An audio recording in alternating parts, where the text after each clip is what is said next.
All right. Have we got this situation under control now? Because that was just ridiculous.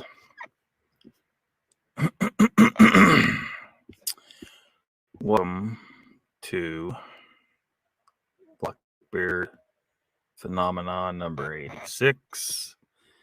Melba, Ketchum, Hokum. Hokum. Oh, man. It is April 29th, 2023. What's going on, everybody? See, we got icon that says, dude, I wanted Melba toast. What is this nonsense? That is what a lot of us are asking about this Melba Ketchum person. It is a little bit out of control. Where you got someone who is clearly a religious fanatic trying to act like they're going to, really be a scientist about something when she just clearly is not. Welcome to the chat icon. Halito. Mr. Lee says, Lockbeard, what's up, Mr. Lee? Where in the world were you last night? You missed Squatching Cowboys premiere. How could you? That's unacceptable, Mr. Lee. Melba toast with chicken, liver pate, yums. What in the world? Angels here, welcome. Old soldiers here, welcome. Hope everyone's doing well, he says. Lady of the Woods, welcome.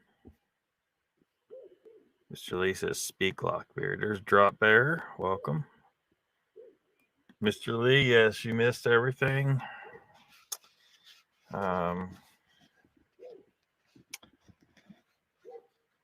But hopefully we will see better out of you in the future.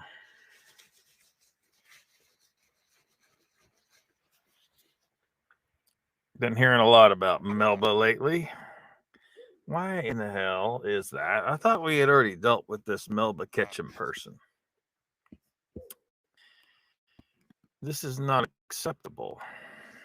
This, I didn't have to tolerate a world where this is happening. But here we are. I need to get this, pull some stuff up here. It might take a second.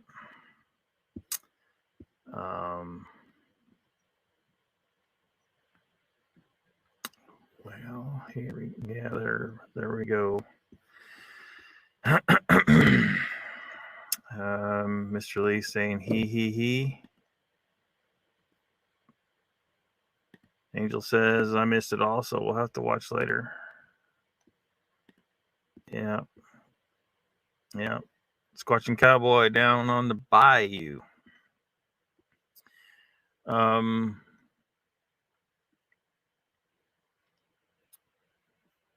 Cowboy has a new tent.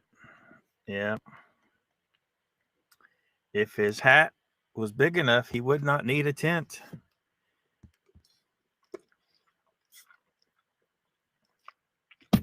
The hardcore cowboys just lean up against a tree.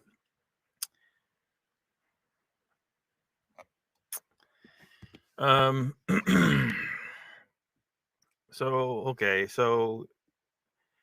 I'm sure some of you all have seen some stuff about Melba Ketchum lately after she was pretty much debunked in the past. And if you haven't gone over and seen the tall ones, Brent talking about Melba, what are you doing with your life? You need to go. You need to go and watch. How long is that video? He does. His videos are pretty short. They're shorter than Squashing Cowboys. A lot of them. I'm not going to address that particular issue unless it comes up at some of the comments we're going through, because I haven't had a chance to see all the comments I'm reading. But if y'all want to see that stuff, Brent pretty much covers it in his video he did recently about Melba Ketchum. There's Squashing Cowboy. Yeah, we were just giving Mr. Lee some what for about missing your premiere yesterday, Squashing Cowboy. Donald's here. Welcome. About 5 minutes or so. Yeah, really short. Really short.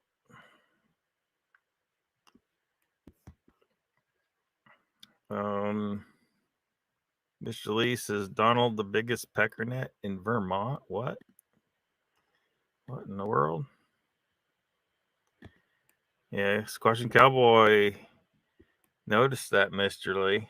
He's like Santa Claus. He knows when you're awake, he knows when you're sleeping, and he knows when you don't show up for his premiere. Short and to the point, politely.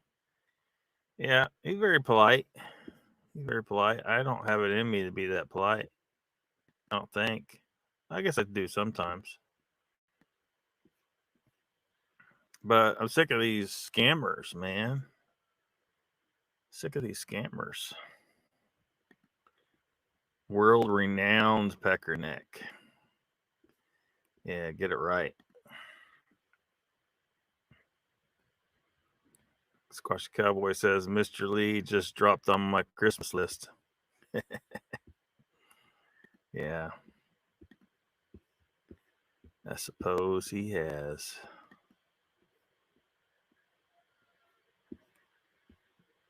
All right. Oh, there it goes.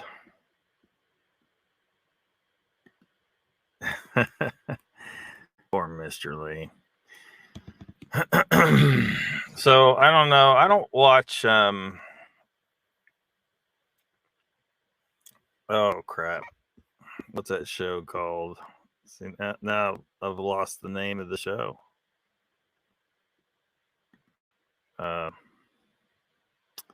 He's where World Bigfoot dude hangs out and spins a bunch of bullshit. And World Bigfoot Radio, World Bullshit Radio. Oh,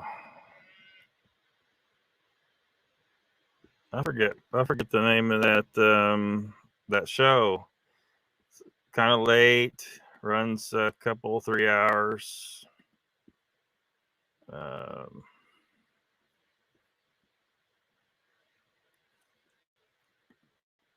William Shatner wearing his corset. Yeah.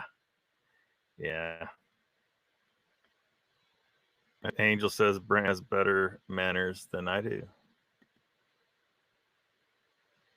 Chessboard's here. Welcome. Saying hello to everybody.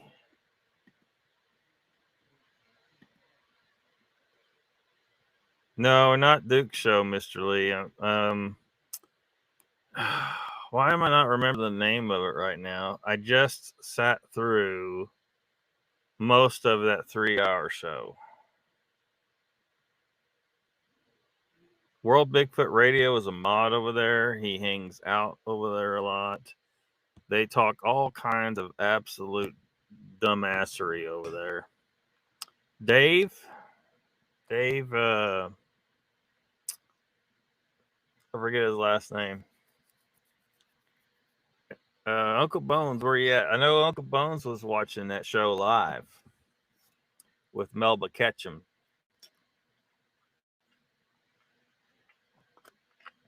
Yeah, Spaced Out Radio, Mr. Lee. You got it. Spaced Out Radio. Man. And who was it that showed up for the last hour after Melba? I wish I had that pulled up because, damn. I should know the name, but I'm losing everybody's names right now. McCrae. No, not Volt. You got Volt on the mind, Donald. No, Spaced Out Radio had Melba Ketchum on about 10 days ago. And then McCrary, or whatever their name is, the other lady that showed up, and she's all talking at Melba Ketchum and talking at Duke, and she's like, if you ask her it's okay for you to go to the woods, she will instantly have a psychic connection with your local Bigfoots, and will be able to tell you whether or not they want you to go out to the woods right now or not. She did it with Melba right after Melba Ketchum was on the other night. Because I guess she told Dave, no, you need to stay out of the woods for 3 more weeks. They got something going on out in the woods. They don't want you there. I think it's Robin McCrae or something like that, Mr. Lee. Yeah. And then someone in the chat chimed in and said, I was thinking about going in the woods. Is it okay for me to go with? She's like, no, they want you to wait 3 weeks. This is how ridiculous this nonsense is.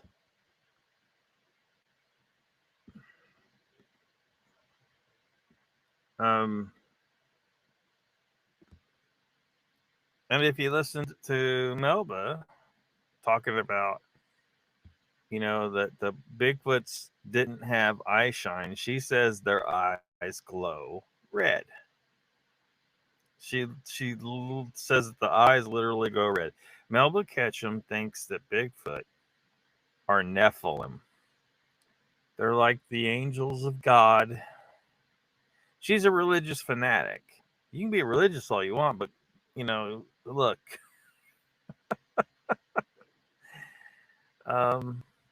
No. Melba Ketchum, you've lost all credibility just with those couple of claims alone. An animal that has eyes that glows will be blind. Because eyes are specifically designed to collect light in order to see. So when you make claims that something has glowing eyes, you sound like a dumbass. I mean, if you had like some kind of cave fish that's blind anyway, yeah, its eyes can glow just fine. I'm not going to have a problem with that. But unless you're going to try and claim to me that Bigfoot is blind, you kiss my ass with glowing eyes, because that is not what eyes need to be able to collect light. And if they're glowing, they're not going to be able to see shit. If their eyes are glowing red, all they're going to see is red. I mean, you can test this out if you like. Maybe poke a hole in your eyeball and stick an LED light in there. I dare you.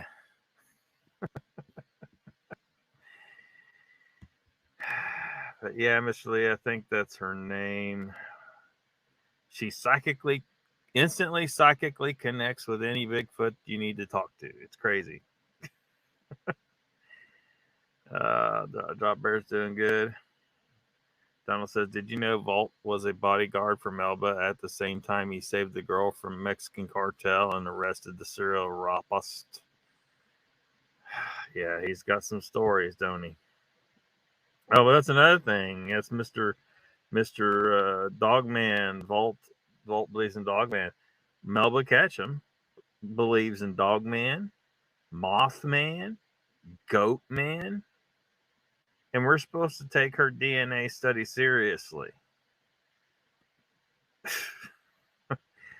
Raptor says, hello, everyone. Chat, hope everything's good for you guys. Welcome to the chat, Raptor.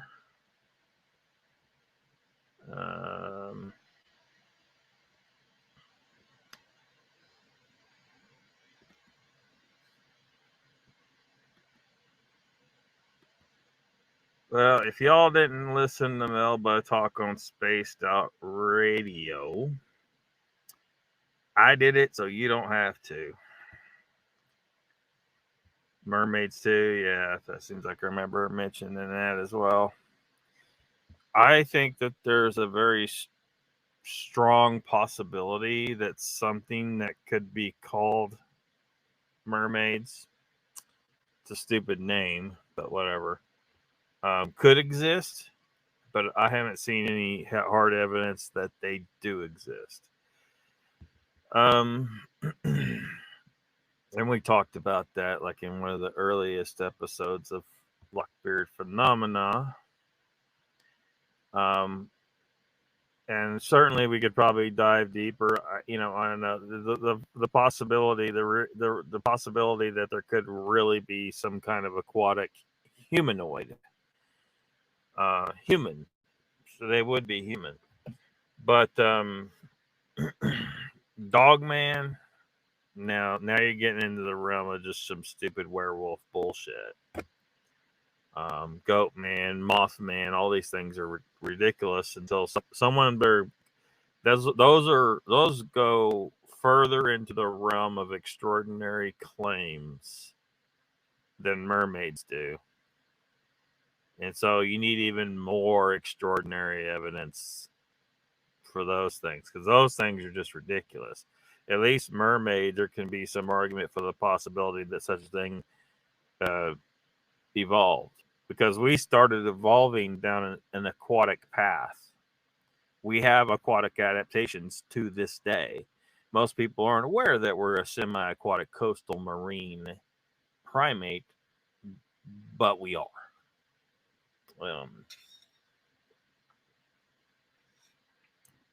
We didn't go the full 9 like a dolphin. The dolphin was a mammal that went aquatic, lost most of its hair. It went further than we did, but you ever ask yourself, why did we go from this hairy ass chimpanzee to largely losing our hair? Start thinking along those aquatic evolutionary lines. Taking one for the team, yeah. Yeah, that show is, it's so freaking ridiculous.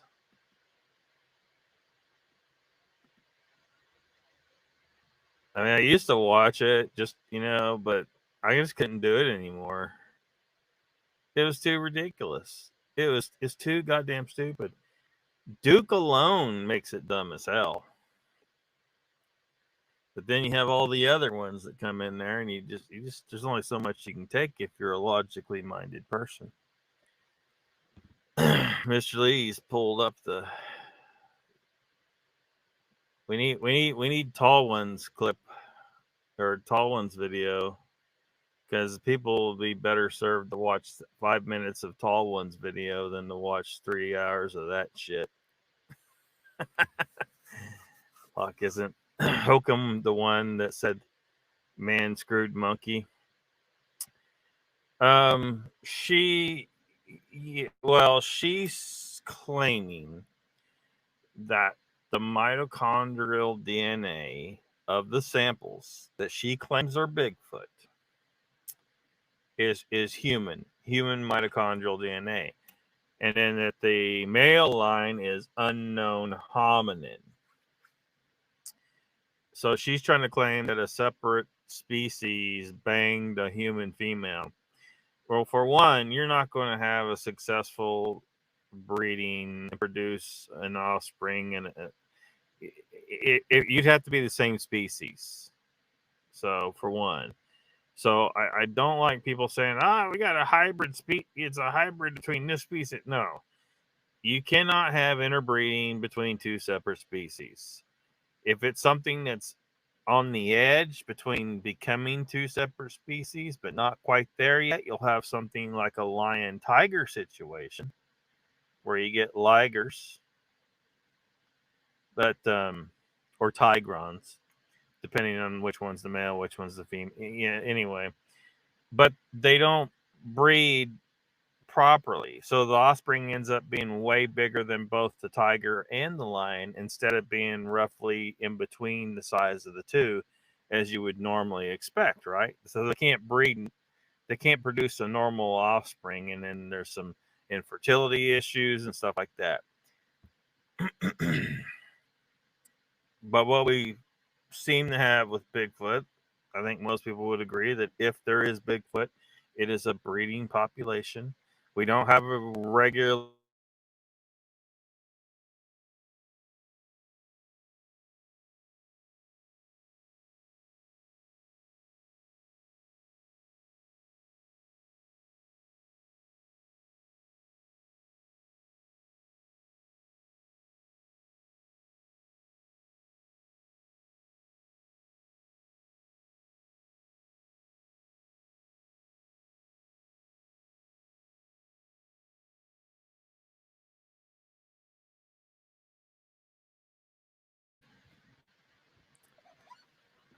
it looked like I disappeared there for a second, so hopefully we'll not have any more of that. Anyway, yeah, we're not.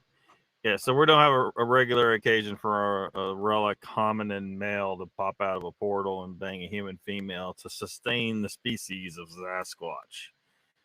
No, we have a population of that we call it whatever it is that we call Bigfoot or Sasquatch. It's anyway, she's trying to act like she's being all scientifical and stuff.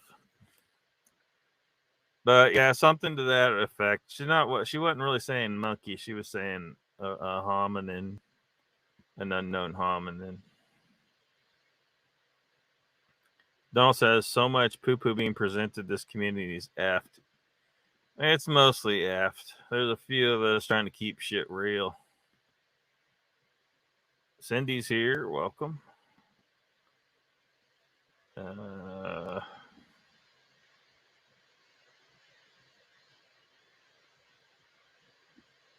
Cindy saying hello to everybody. Cindy says now I have to watch a turkey try to get a hen. What?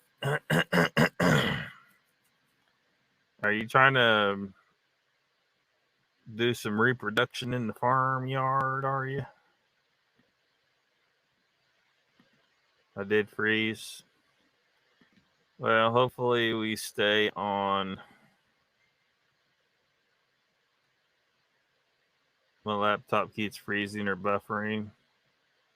Well, I was froze there for a little bit. It looked like it was buffering. Raptor says my phone's been buffering off and on today too. Wonder if the government's trying to shut down the internet. Yeah. Well, I definitely was buffering there for a little bit. Yeah, Donald says on the Nephilim train, yeah. Yeah, I said that before he came in, I think. She is a religious fanatic and wants to push this glowing red eyes, Nephilim hybrid Bigfoot, and then also all the other hybrids: Mothman, Goatman, Dogman, mermaids. I assume that she's going to say a mermaid is a hybrid. If mermaids exist, I would say that they're not a hybrid of anything. They are a population of humans that continued down the aquatic evolutionary path separate from us. Some of us stayed more land based, and then some just went the full 9 yards into the ocean. If they exist, I hope they do exist. That would be cool, man. But I just haven't seen real evidence. Cindy says we should braid your beard, Lockbeard. Well, I'd like to get it all in dreadlocks like that, but I can't really do it myself. I mean, I guess I could, but it'd be really hard. I'm not a.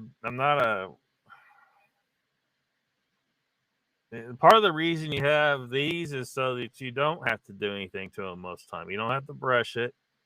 You know, you just wash it every so often, but you don't have to brush it. You don't ever shed anymore because all your hair is locked up into the dreadlock.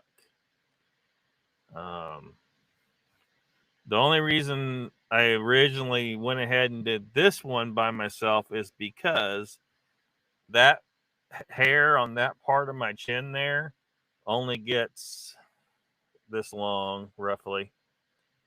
It don't get as long as all the rest of it. So it would turn out to be because when you dread it, it's shorter than how long it is by far.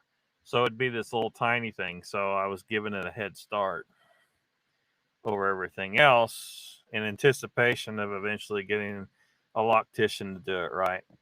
Man, I can't afford a loctician right now. Times are tough, and there's no sign of the government making it any easier going forward. It sounds like they're just trying to kill us all. They're going to inject us with something to kill us, or they're going to get us taken out by missiles, or who knows what else. They probably got some other kind of evil crap planned. Watch the turkey a little too horny. Well, if you want baby turkeys, that's the way to make it happen. Doing good. Lady says, one hybrid with human is vanishingly unlikely. 3 or more, she's running for the mayor of Crazy Town. Yeah. If it was something extremely, if it was a separate species, but not quite, like lions and tigers.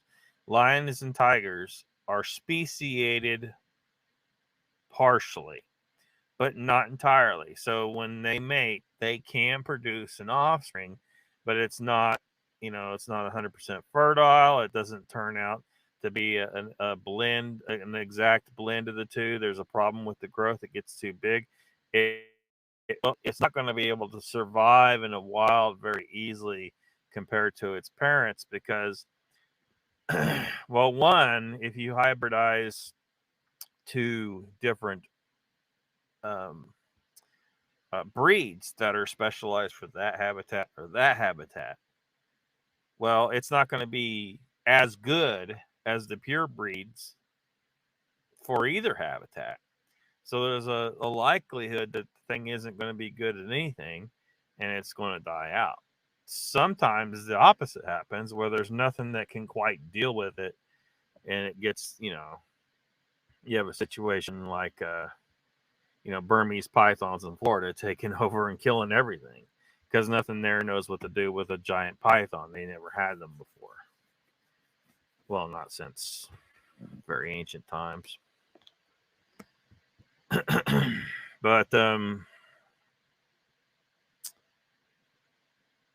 so I don't know. She's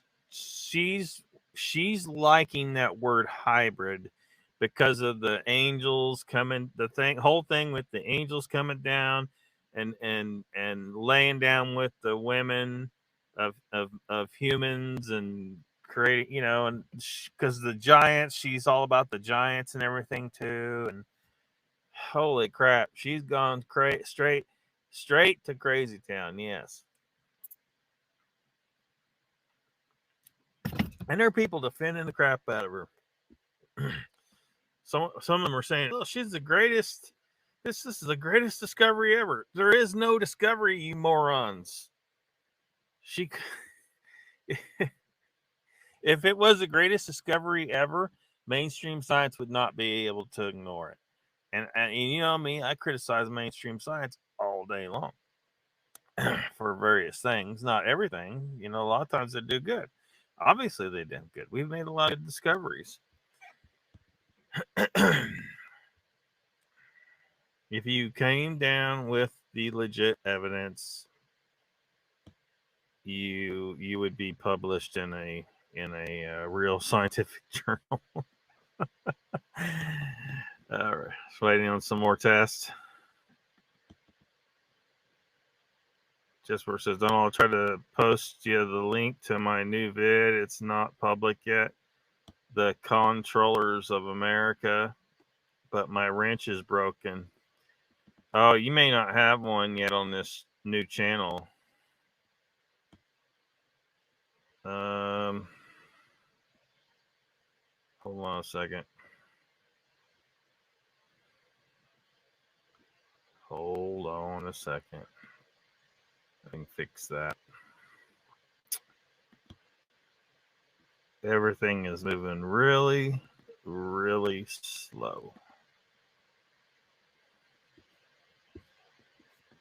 Man, that was a whole ordeal right there.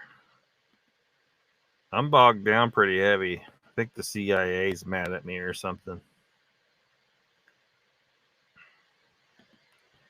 Donald says my beard and hair are getting chopped soon. Can't stand it. What? No. Raptor says that Cindy, hope everything goes good. Praying on my end. Cindy says I shaved my head. Don't think about dreadlocks. Didn't think about dreadlock. Yeah. Dreadlocks is the way to go. Human hair is designed to become dreadlocks. It's what we evolved for.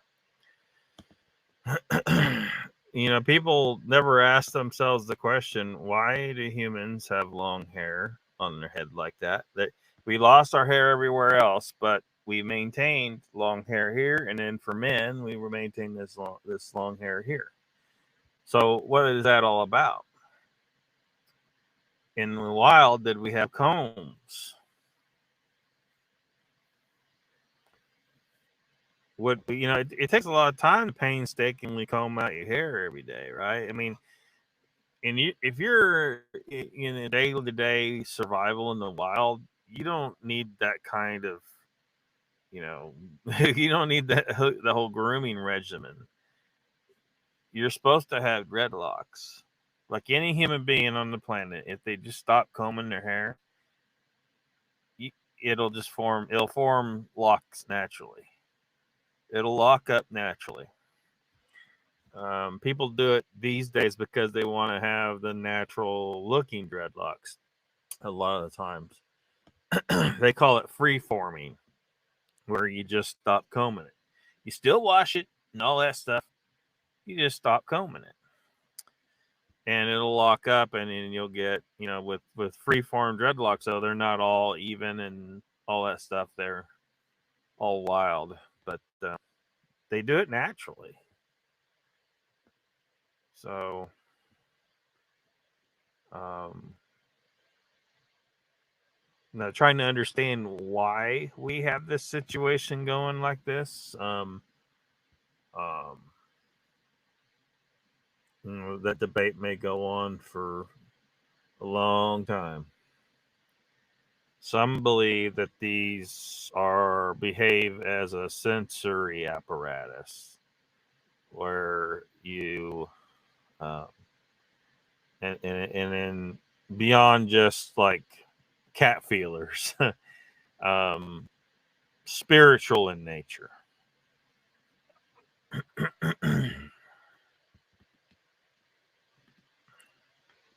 Nobody says nasty swear. It doesn't matter where you live. It's a nasty situation. Doesn't matter where you live. Email. Welcome as always.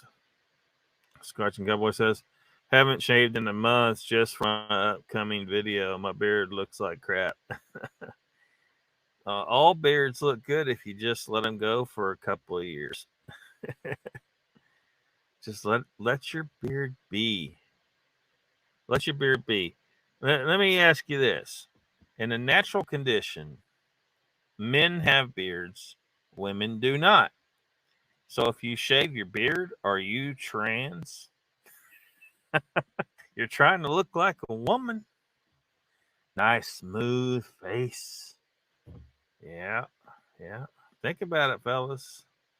Do you really want a smooth face like a woman? It's your choice. It's your choice if you want to drink Bud Light. uh, Mixing dog breeds. Yeah, exactly.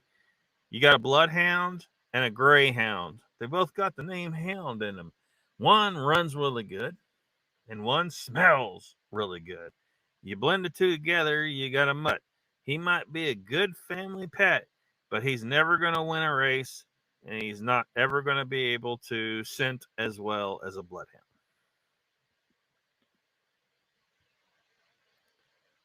Haircut in the mutt. Do you don't know how y'all live with long hair? And mine's not that long. I don't know. We'll just do. It's the way it's supposed to be. It's supposed to be long. The story is Samson told you that, and Samson had 7 locks, if as you recall. Like, why would they say specifically he has 7 locks? Because Samson had 7 dreadlocks, and from them he came his strength. So if you don't have dreadlocks on your head, you're weaker than you're supposed to be. It's biblical. This release says all dog breeds originated from the wolf. Indeed. Yes, they did. And they can breed with a wolf just fine. They are the same species, despite they insist on the the mainstream science wants to call them Canis familiaris, and wolf is then you also got the situation with coyotes. Wolves and coyotes can breed together and make offspring too, and they call it a red wolf. A red wolf is just a fucking mutt between coyotes and gray wolves. So when I hear them talk about we're going to reintroduce the red wolf to it's a mutt. Don't reintroduce the red wolf anywhere. Gray wolves and coyotes, and I think we're good. If Mother Nature wants to make more red wolves, she'll make some more red wolves, but they're just a fucking mutt. I don't think we need one of them. I think it should be, just open season on them. Little gift to the ranchers who don't want there to be any wolves. We'll say, look, we're going to keep the gray wolves. You can kill all the red wolves you want. And if you kill coyotes, you need to make sure you kill the whole fucking pack. It's just going to get replaced anyway. It's kind of waste of time. Like to kill the whole pack, because another pack will split into 2 and move into that territory. Another one of those splits will move into the territory. But if you kill coyotes, every night they do a roll call. The coyotes do. They do a roll call, and if their number is less than what it was before, then the females will have bigger litters to replace the lost ones. So, you can kill them, but they're just going to reproduce more to replace them. They use the Bible to make their case, says Sandy Donald. Yeah. Like I just did. For dreadlocks. It is cooler. What is cooler? Shaved head? Horse and donkey equals mule, 99% are sterile. Yeah. That's another example. Horse and donkey are speciated almost completely. There's going to be a lot of times there's going to be that little gray area for a while because evolution takes a while. Yes, speciation takes a while. Differentiation to the point where the genetics don't work together anymore at all. So it just doesn't always go for works fine to just don't work anymore instantly. It doesn't happen like that typically. So there's that gray area where you have mules and you have ligers and crap like that. Raptor says the Squash Cowboy, when I was younger, I would go a year and a half before I would go get a haircut. Then I would get cut and send the locks to love to kind of miss it. Long hair. Yeah. Danny Stanton's here. Welcome. Cindy says, Lockbeard, I sent you an email you need to see. An email I need to see. Wait a minute, Cindy, did you send it to if you sent it to Proton Mail, I can't get into my Proton Mail. The deep state has taken my Proton Mail, and Proton Mail will not tell me what I supposedly did to justify taking down my Proton. How the hell they take your email account? I just don't get it. What in the hell? They said they got a report from somebody that I did something, but they won't tell me what it was that they don't like. Something against their terms of service. My other emails, you don't have that problem. You have an email, this doesn't go anywhere unless it's Google. But that's that's a weird situation there. But I've been emailing y'all. I think if you're on my, are you on my? I think you should be on my mailing list from the. Well, this isn't a new email address. This is a very old email address I've had for a long time. That I've been mass messaging you guys with. So let me see.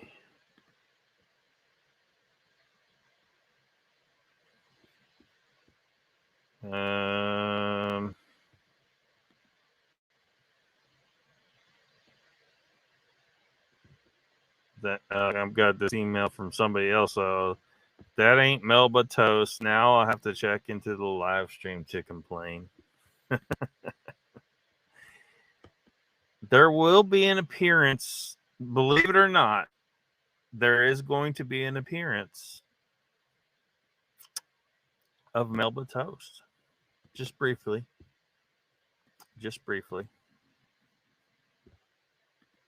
I'll catch up in the chat and get on with it, though. Cowboy says, I keep my hair short, so this hair is bugging the shit out of me. South Carolina representing up in here. Cindy says, I went on a rant yesterday about trans. Don says, I'm keeping the gate for the fact that I have no chin. The goatee, I assume you mean. The rest must go. No, you need to grow a nice full beard. Nice full beard.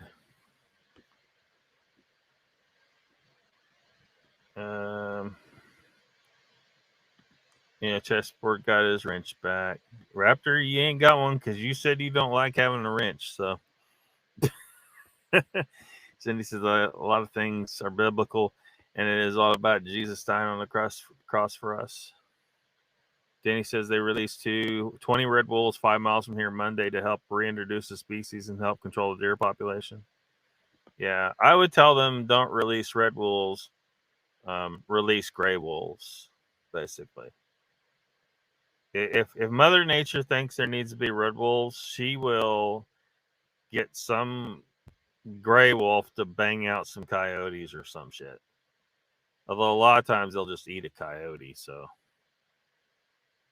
it's kind of got to be a situation going on for them to actually mate. But wolf litters, how they breed, a cause for comfort, and how they breed is cause for conservation. Yeah.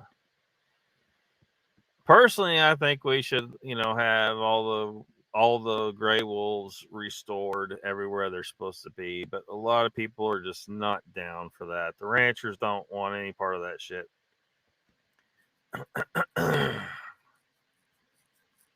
If I was a rancher, I would just run livestock guardian dogs with my cattle and run them heavy enough that the wolves aren't going to fuck with my cattle and my goats.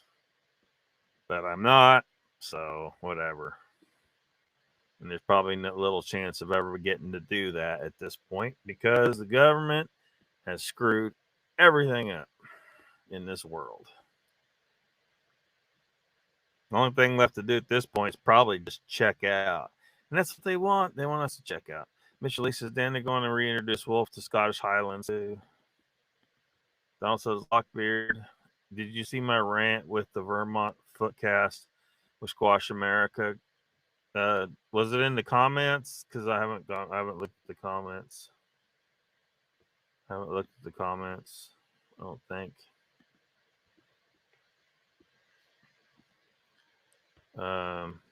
There's no Melba toast piffed.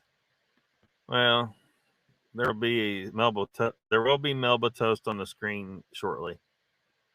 Yeah, I don't have Proton anymore. They took it. They said I violated some kind of terms of service thing, but they won't tell me what it is. I asked them, and they said, "Oh, we can't tell you." Blah blah blah. Some bullshit. Anyway, it's bullshit. I don't know what the hell the deal is. Chessboard says, Lockbeard, it's funny you mentioned Samson, as I have the Lila reading the text in my new video, The Controllers of America. Mr. Lee says, Lockbeard, email. Yeah. Nope, that's not it, Mr. Lee. That's not it. You got it wrong.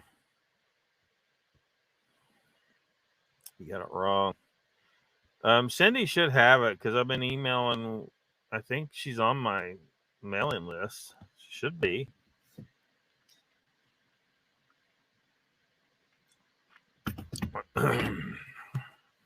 Grinding your teeth. Yeah, I need to change that, I guess, because since I was hoping to get them to restore it, because I thought they maybe thought I was some kind of bot or something, or spammer.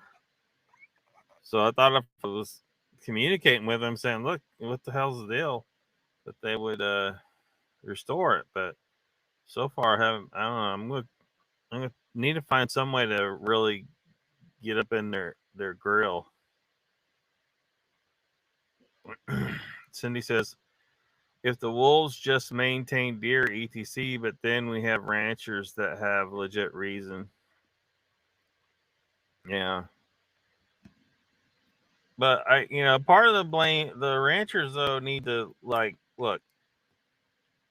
Humans been ranching for a while, and there's a reason why they bred livestock guardian breeds of dog, because you put the dog out there, and the dog, not just one, you want a team of them, and they will keep the predators away from your flock of sheep, your goats, your cattle. My Great Pyrenees guarded a flock of chickens. That's what they're there for. Get the livestock guardian dogs. I found my Great Pyrenees in a freaking pound.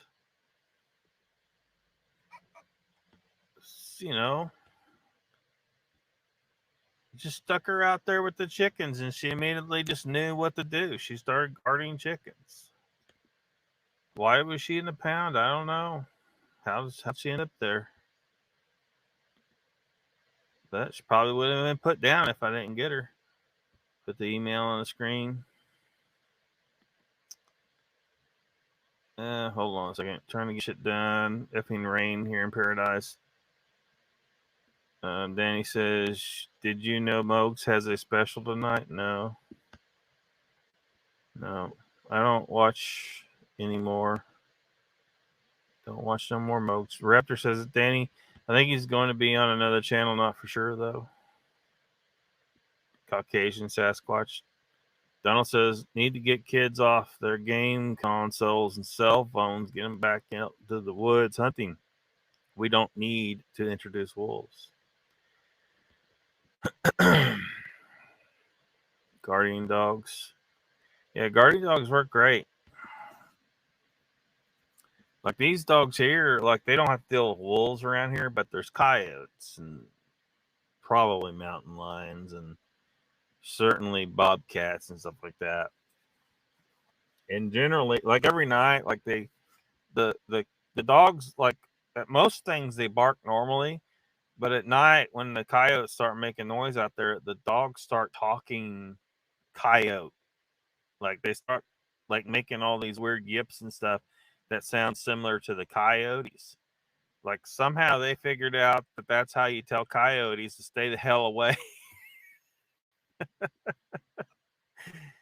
Because there's cattle here, there's chickens, there's geese now, there's guineas, there's goats. They seem to keep most things safe enough. Angel says many people get Pyrenees as a house pet. Many need a job and don't handle inside life well. Yeah, Great Pyrenees do not belong indoors.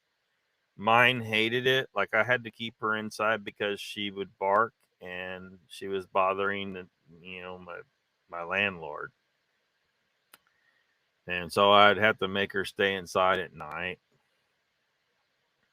Because that's what they do. They go out, they bark, and that's the first line of protection is everything around hears that bark, and they just stay away. They know to stay away. So that's why they need the barking. It's necessary for them to do their job. So they don't have to fight most things. But like she would always I was living in a travel trailer at the time, so she would push the door open, basically imagine the Kool-Aid man crashing through the wall. That's kind of how she went through that door. But I figured out that if I put this little table in front of the door, like she wouldn't jack with shit. She didn't she wouldn't get up on things. Like it was just the way she was. She wouldn't get up on things. Like there's a flat trailer outside. The other dogs would jump up on there, but she would not get up on there. She wouldn't get up on anything. So that table was keeping her at bay. But one night, I guess it got up because I would keep it cold in there. So the dog would be happy. Like 40 degrees inside. Had to keep it a little warm so the pipes didn't freeze. But 40 degrees, so I just kept it cold so she would be happy. Well, one night, I guess she decided she wasn't happy, or maybe she heard something outside that she wanted to go eat or kill or whatever. It was snowing outside. All I know is I woke up to a crash. That table was in pieces on the floor. The door was flung open and snow was blowing in, and Great Pyrenees was gone. So she went out to something, I guess, needed killing, or she was tired of being inside. Like she did not like being inside. It doesn't matter if it's -10 outside. She'd rather be out there sleeping on the ice. If you're dealing with some other dog, short-haired breeds that aren't really made for leaving in the mountains with a flock of sheep, it'd be different. But this is the Great Pyrenees. The cold is never an issue for Great Pyrenees. The heat, a little bit. The heat's bad news for them, but Raptor says what gets me is they're going to reintroduce these wolves. The ranchers will have problems in the next 15, 20 years like they did years ago. Yeah, I mean, that's why I'm saying that the ranchers need to get used to. It's a normal part of the ranching operation that you run a team, a pack of livestock guardian dogs to protect your livestock. It just should be that should never have been not a thing. It should always be the case. That's where I'm at on this issue at this point. I think that anyone that's running any kind of livestock should always be utilizing livestock guardian dogs. Stop thinking I got to eradicate all the wolves. You don't got to eradicate shit. If you got Great Pyrenees or Mastiffs or some kind of, good, strong, big livestock guardian dog, those wolves are not going to jack with your livestock because they don't want to play with, Great Pyrenees were made to be tough enough to handle bears. team of them. One's going to die, but several Great Pyrenees going after the bear. The bear is going to decide it's going to go do something else.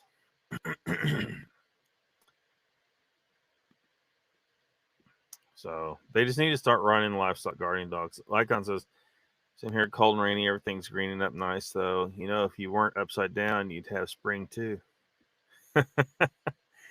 Yeah. Mr. Lee says you can eat mountain lions. Some people do. Some people do eat mountain lions. It's not a hugely common thing because we don't have that many of them. But Don says I miss snuffing yotes up in the mountain. Upside down is how you roll. Like I says, Donald, no wait, we need the wolf population to deal with the furry population when the shit hits the fan, and bears and whatnot. Yeah. Yeah, wolves are part of the cycle of life out there. We need them. Now, if you're having a hard time finding game, eat wolves until you can find game again. You can eat wolves. People are a little grossed out by that because it's a cultural thing, but it's perfectly normal in a lot of societies, even now, to eat dogs because humans have been doing this. Look, that was part of the whole carnivore thing, right? Where they tested the bones and they can see what you ate, right? And they were able to determine that humans weren't just carnivores. Humans were extremely carnivorous. We would eat any prey animal that was, a big prey animal. Well, I'm sure they'd eat small ones too, but we specialized in killing all the mastodons and woolly mammoths and woolly rhinos, giant ground sloths, the freaking cave bears, which were bigger than any bear we have today. Um, bison that were bigger than the ones we have today. Camels. We don't even have camels in America anymore. They started here. Camels originated here. But also we ate all the predators too. They were able to determine by testing the bones that humans ate predators too. Once we hit the top of the food chain, we went full bore.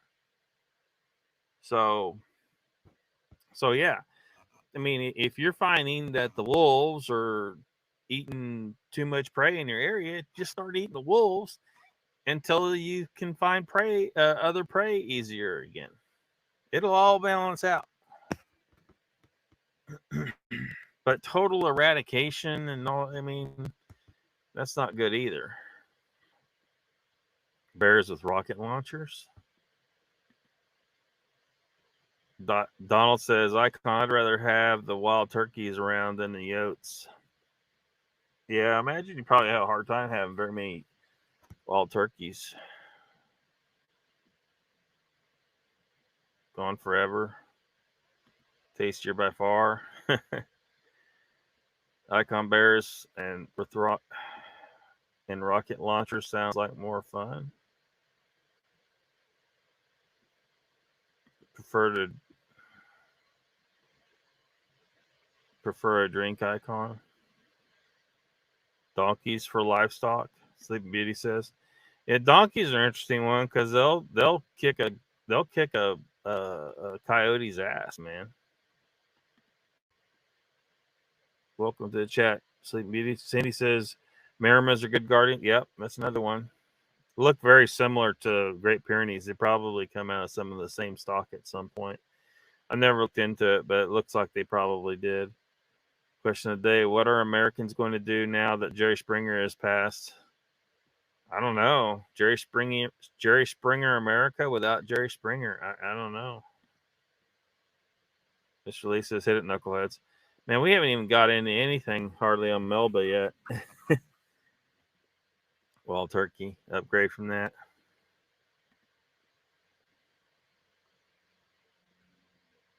Yeah, he died here recently. I don't remember when exactly, though. China lives dogs.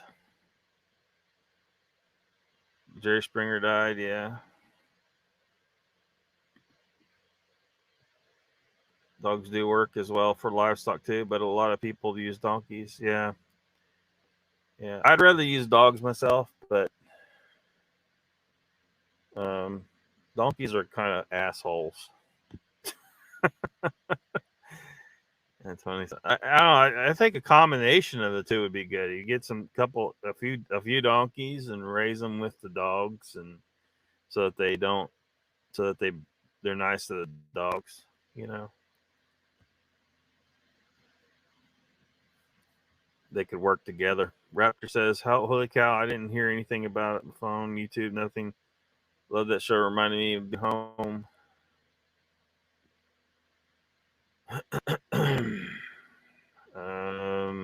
Dropbear says they sell that shit here. Yuck. What, all turkey? Not much of a loss, really. Yeah. Um, yeah, China loves eating dogs. Dogs like to have jobs. Yeah. Chessboard says Melba toast is great.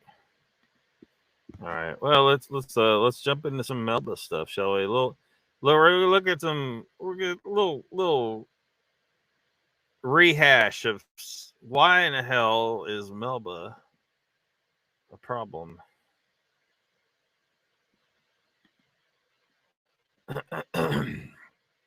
This was like a press release back in the day. Back in the day. Let me see if I can get jumped over that tab. 3 Bigfoot genomes sequenced in 5-year DNA study. New research paper published Friday shows Homo sapiens / unknown hominin hybrid species extant in North America.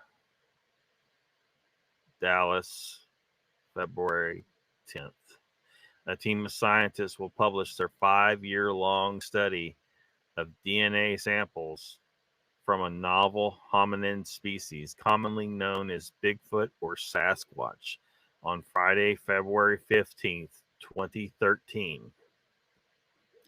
The results suggest that the legendary Sasquatch is extant in North America and is a human relative that arose approximately 13,000 years ago as a hybrid cross of modern Homo sapiens with a novel primate species.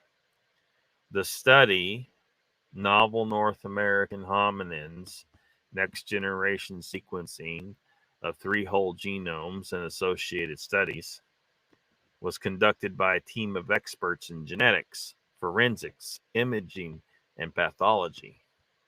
The team, led by Dr. Melba Ketchum of DNA Diagnostics in Nacogdoches, Texas, included Dr. Pat Wolkachic's, director of the North Louisiana Criminalistics Laboratory, Miss Elise Watts of Integrated Forensic Laboratories in Euless, Texas, Mr. David Spence, trace evidence supervisor at Southwestern Institute of Forensic Sciences, Dr. Andreas K. Holsenberg, director of the Microscopy and Imaging Center at Texas A&M University, Dr. Douglas G. Toller of Hughley Pathology Consultants in Fort Worth, Texas, Dr. Thomas M.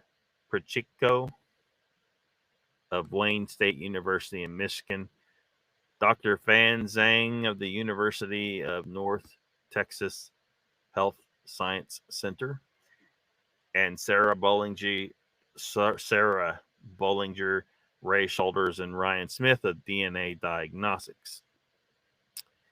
In total, 110 specimens of purported Sasquatch hair, blood, skin, and other tissue types were analyzed for the study. Samples were submitted by individuals and groups at 34 different hominin research sites in 14 U.S. states and 2 Canadian provinces. Ketchum's team sequenced 20 whole and 10 partial mitochondrial DNA or genomes, as well as 3 whole nuclear genomes from the samples. Mitochondrial DNA comes from mitochondria, energy producing organelles in the cellular cytoplasm, and is passed down on the maternal lineage across generations. Nuclear DNA is the genetic information contained in the cell nucleus and is the equal combination of DNA from the parents of an individual. Initially a skeptic, Ketchum implemented strict protocols to ensure the scientific integrity of the study. DNA samples from submitters and scientists working with study specimens were obtained for use as controls. DNA was extracted from samples using forensic procedures to prevent contamination. Forensics experts examined the morphology of the submitted hair samples against known human and animal samples before beginning DNA testing. Quote, "We soon discovered that certain hair samples, which we would later identify as purported Sasquatch samples, had unique morphology, distinguishing them from typical human and animal samples," said Ketchum. Those hair samples that could not be identified as known animal or human were subsequently screened using DNA testing, beginning with sequencing of mitochondrial DNA, followed by sequencing nuclear DNA to determine where these individuals fit in the tree of life. After extensive forensic controls to prevent contamination, mitochondrial DNA testing of the Sasquatch samples yielded fully modern human profiles.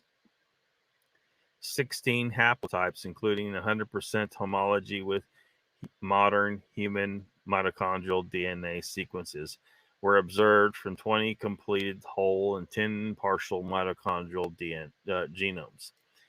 The human mtDNA results are consistent with prior unrelated mtDNA tests of purported Sasquatch samples from other laboratories. Next generation whole genome sequencing with the HiSec 2000 platform by Illumina was performed at the University of Texas Southwestern on 1 tissue sample, a saliva sample, and 1 blood sample to produce 3 whole genomes.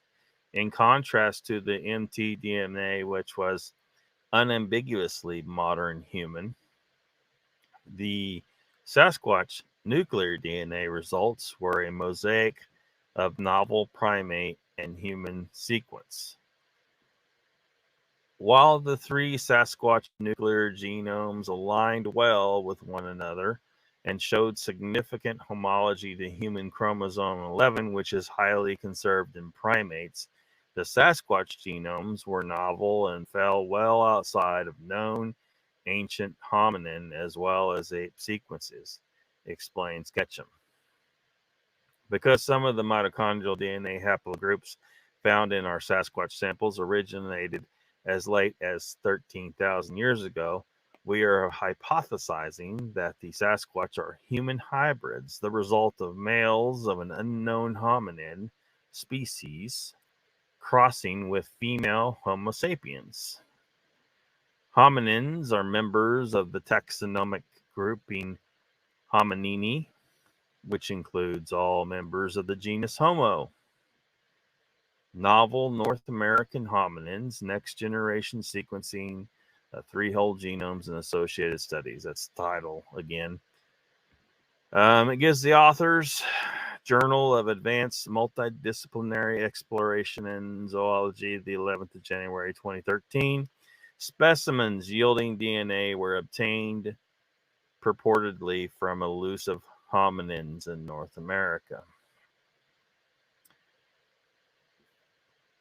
Well, this whole thing, well, it sparked a lot of controversy. As many of you will remember, this so-called study was not accepted by the scientific community. She couldn't get it published in any real scientific journal.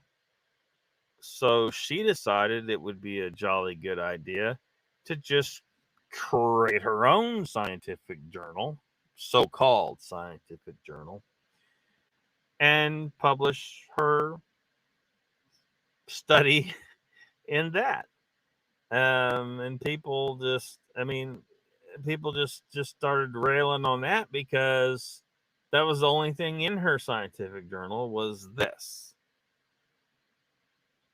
Well, if your study cannot cannot be accepted by any other scientist, really, to the extent that, you know, in the process of peer review, it's decided that, yeah, we're not publishing your study in any scientific journal. You don't fix that situation by just creating your own fake scientific journal and publishing in that. You fix that situation by doing some real damn science. And she failed. She failed to do that, and she's doubling down on this now.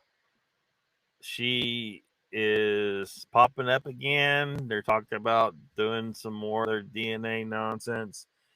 And it's just as ridiculous as it always was. She doesn't seem to have anything solid.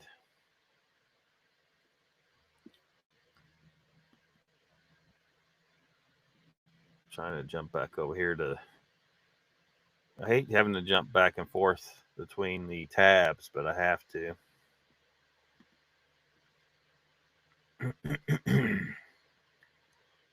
Not Jamaican. Bundaberg rum. Bundy. Getting supper. Take it easy. And the root beer sucks. Dead donkeys rotting in swamp water. Damn.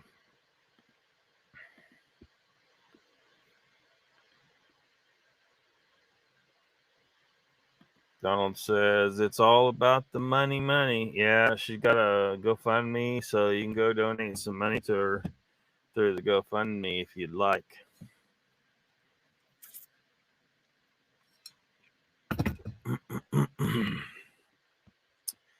I don't recommend it. It's just she's trying to...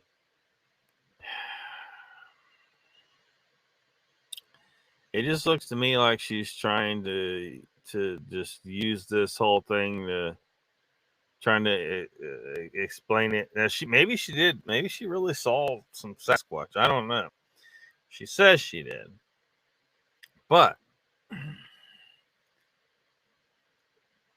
she's trying to push her own religious belief about this whole situation thing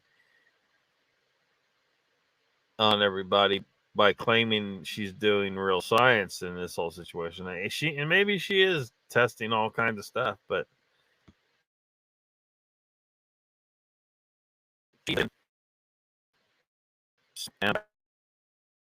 everybody. So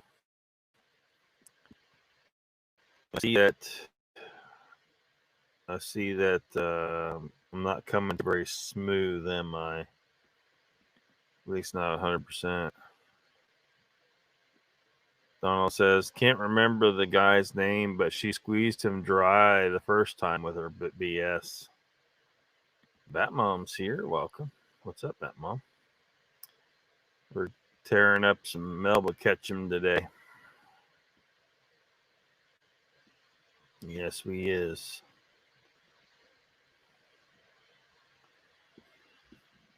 What I got next here?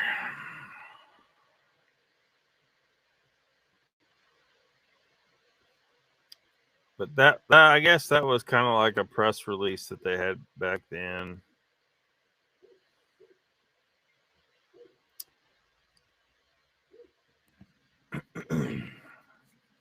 This was a HuffPost article. Bigfoot DNA test. Science journal's credibility called into question by Lee Spiegel. February 14th, 2023. We're just reviewing because Melba has turned back up into the circles and she's trying to make another run at some grifting, I think. Or just hoaxing or whatever you want to call it. So this is what the article was, well, 10 years ago. Bigfoot is real, maybe. After months of waiting for a peer-reviewed scientific journal to publish findings on the validity of alleged Bigfoot DNA evidence, the time has come for answers. But is there enough empirical evidence to finally confirm that the elusive, tall, hairy man-beast of North America really exists? Maybe, but questions have now been raised about the scientific journal publishing the findings. In November, after a 5-year study of purported Bigfoot, aka Sasquatch DNA samples, Texas geneticist Melba Ketchum and a team of experts in genetics, forensics, imaging, and pathology were anxious for their findings to be published in a scientific journal. On Wednesday, their research appeared in the De Novo Journal of Science, which seemed to confirm Ketchum's research about the reality of Bigfoot.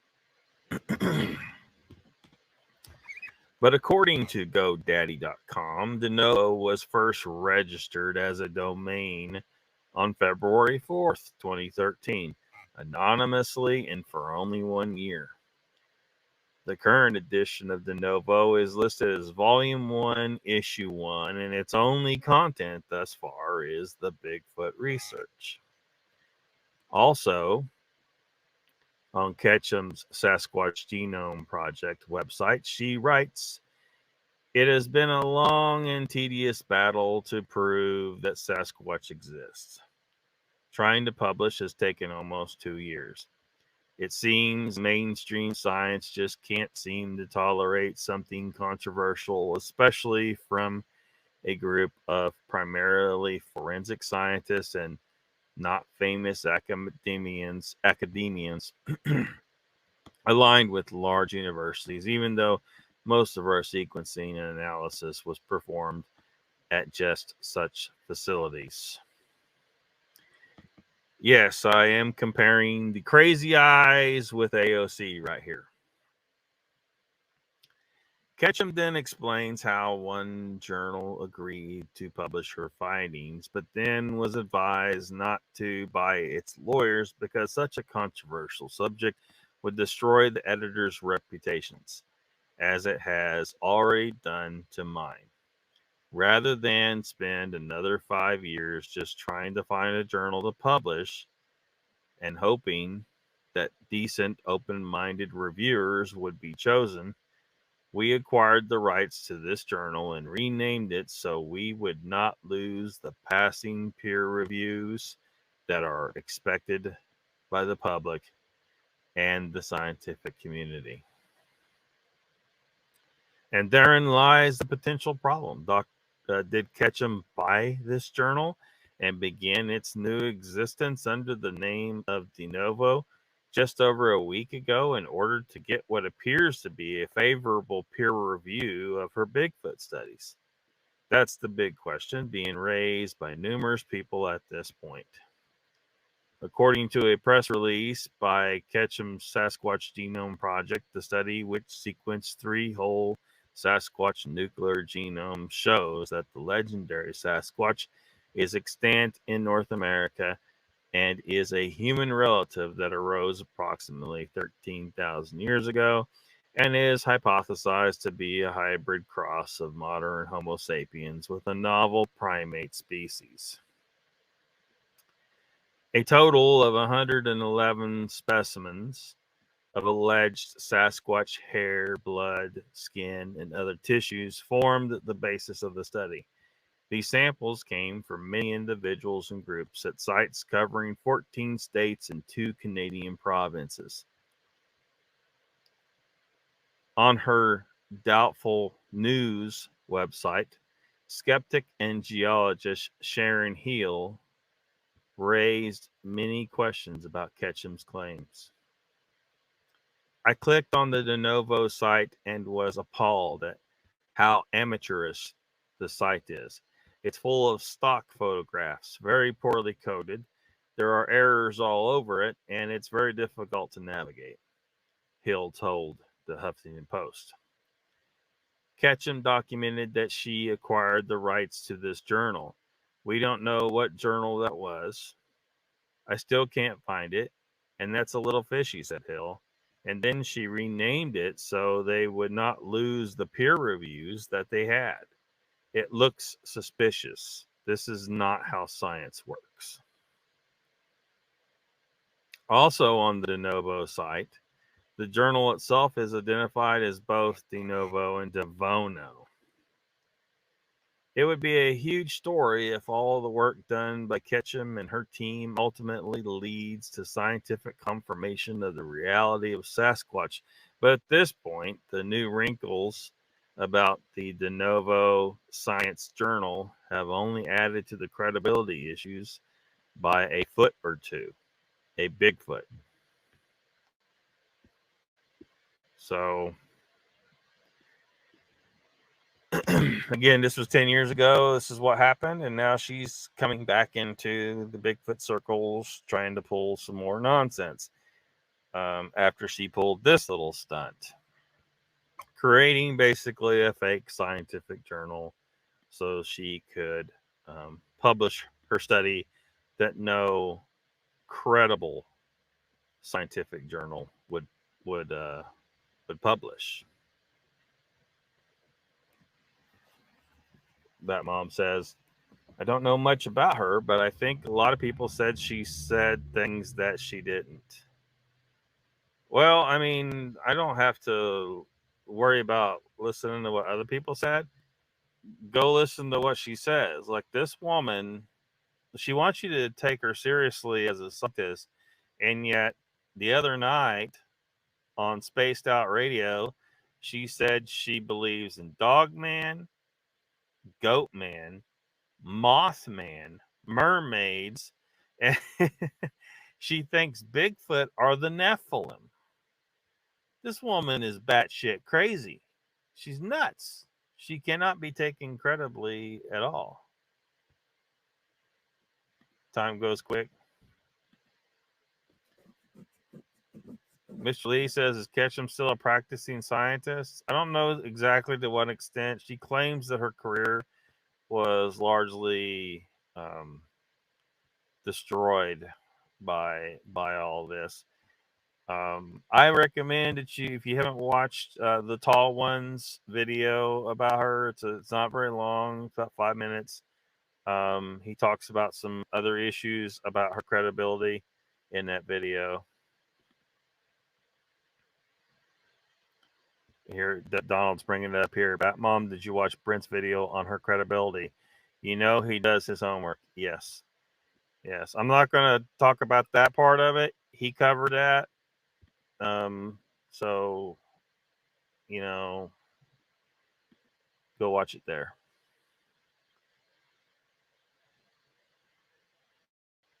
Bat Mom says, my daughter is heading to labor and delivery to get monitored. She hasn't felt the baby lately. She's 36 weeks waiting here so I can go sit with her. So if I disappear in a bit, that's why. Hey, I understand. Do what you need to do.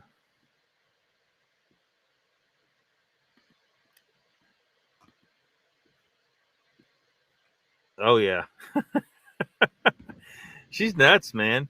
She said their eyes glowed red. She saw Bigfoots and she said their eyes glowed red.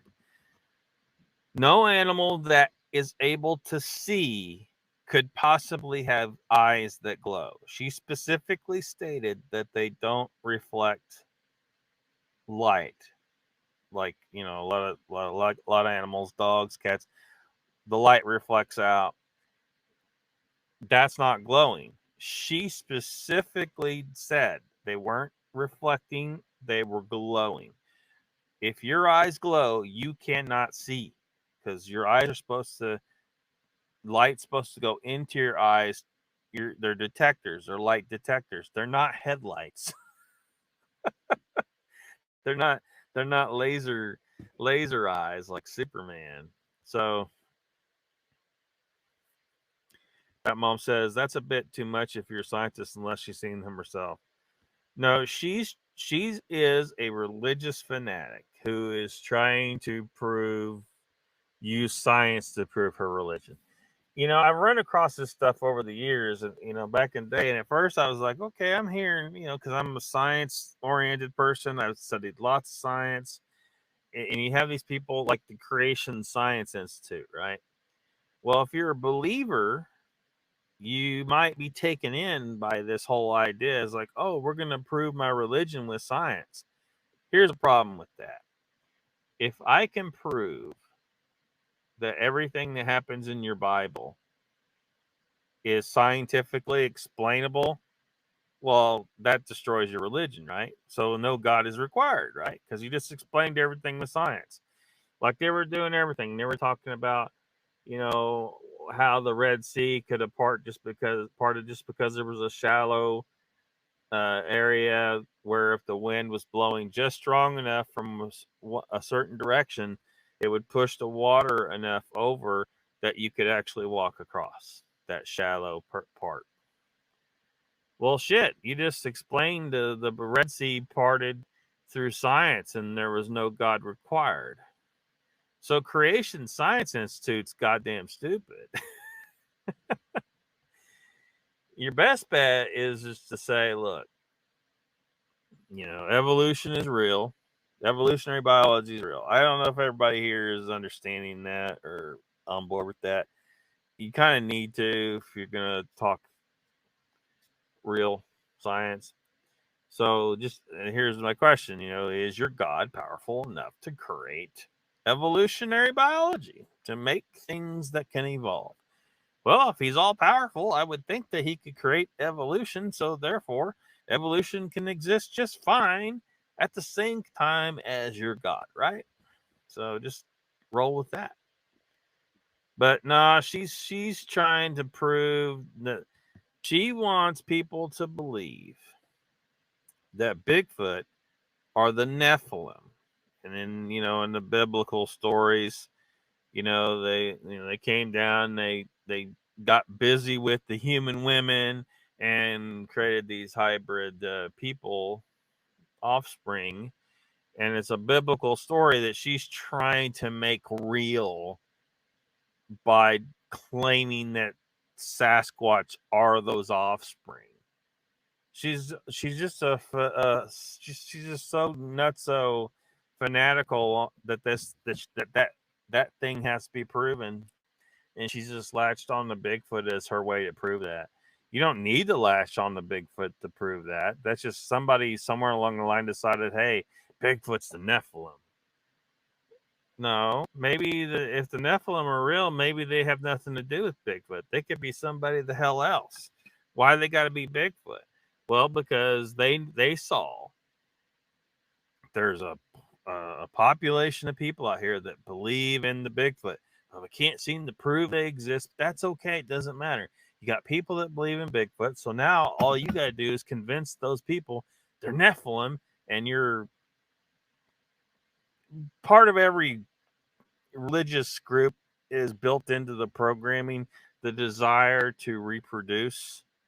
Like, if you don't have a desire to drag other people into your cult, then your cult dies. Your religion dies. Your culture dies. Your political party dies. If you don't recruit, you die. Your group dies out. Your belief system dies out. That's all this is about. They're trying to keep followers off of the Bigfooters. Because who can prove them wrong? Nobody can prove them wrong. They can't find a damn Bigfoot. There you go. You can't prove the Nephilim are real. We haven't proven the Bigfoot are real. And until you can prove both, you're not going to be able to prove shit about whether Bigfoot's Nephilim or not. It's just it's so damn ridiculous. She's trying to act like a scientist, and she's pushing Nephilim, glowing eyes, Dog Man, Goat Man, Moth Man. She listed them all the other night on Spaced Out Radio. It's goddamn nuts. And then that other chick, damn, she's about batshit crazy too. What's her name again, Mr. Lee? I keep forgetting. McKay. I forget her name. But if you ask her, hey, I'm wanting to go to the woods this weekend, or the Sasquatch living out there right now, okay with me coming to the woods this weekend? That crazy bitch will tell you yes or no, because she claims to be in psychic communication with all the damn Sasquatches or some bullshit. I mean, it's nuts. And that's why I stopped watching Spaced Out Radio, because you have all that nutsoid shit over there. Nutsoid shit. Duke being a prime example of the crazy fucks over there.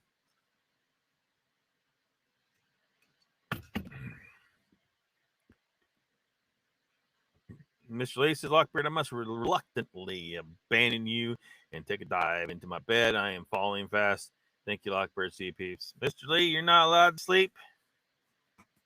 You're not allowed to sleep, Mr. Lee. If you must. There you're going to see that your boy, we know you're going to see your boy Mogs. I can't believe Mr. Lee still, after what happened. Mr. Lee, we gotta beat up on Melba Ketchum some more, Mr. Lee.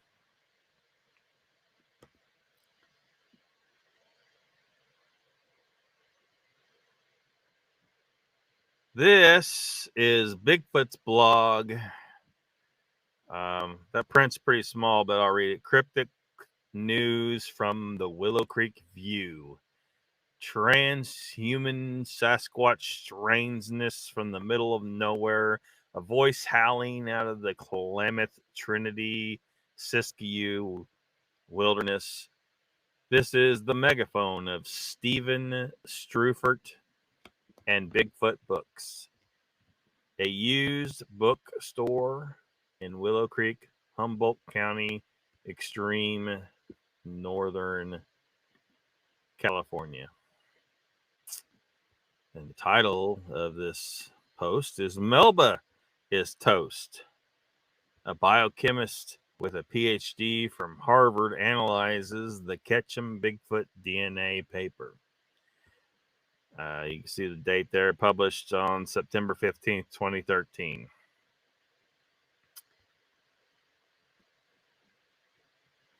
A longtime friend of mine, a tenured faculty member in biochemistry at a research university with a PhD from Harvard, has analyzed the Ketchum Bigfoot DNA paper, its techniques and methods, and its aftermath. Here is a statement. Melba is toast. The paper by Melba Ketchum and co-workers, published in an online journal Ketchum purchased just to publish her results, appears to be the product of careful work on impure samples. Conclusions. Here is a list of problems with the work. It is no doubt incomplete, but there are obvious points. The polymerase chain reaction, PCR, is a method for amplifying DNA. Ketchum and her team used it to obtain analyzable amounts of DNA from their samples. Since PCR amplifies DNA exponentially, any contaminating DNA can yield artifacts. This can reveal itself in products of unexpected size and sequence. The most likely interpretation of their observation of unusual products resulting from PCR of the samples is contamination. If one is not extremely careful with how one handles the source of the DNA samples, like care and the isolation of the DNA and all steps prior to PCR, then contamination is not just a possibility, but a likelihood. Contaminating DNA can come merely from superficial contact, as it is on skin and hair. It could already be the sample, for instance, if the animal had killed and eaten another animal. It can originate from humans handling the sample or from any other organism whose DNA is present at any point, not only on site or during transport of the sample, but also in any of the labs or facilities from any material that comes into contact with the sample, bench tops, improperly washed or autoclaved tubes, and other lab implements, etc. Or even from bacteria on dust particles, which can be a problem if samples are exposed to the air for long. With regard to dust particles, which much of the dust present in any normal setting under non-sterile conditions comes from human skin flakes. All people are constantly shedding very tiny flakes of skin, which contain not only human DNA, but also microbes that feed on the skin. So there are a myriad of possible sources for contaminating DNA. One must be extremely careful to minimize such contamination in the handling samples, especially for a very sensitive technique like PCR. 2. The other issues that can result is strange results are degraded DNA, as well as trivial but common things such as DNA polymerase enzyme that is no longer functional because of denaturation, forgetting to add a component of a reaction like the nucleoside triphosphate cocktail, not using the right buffer, etc. Experiments can fail and yield false negatives in addition to false positives, or results that are erroneous or in that they do not reflect what one thinks one is testing. This happens all the time. It is just the nature of experimentation, where there are many variables and many things that can go wrong, often without one ever knowing what went wrong. This is why it is so critical to be very careful with samples, perform the appropriate controls, and repeat the experiment several times over, at least to see if the results are repeatable. 3.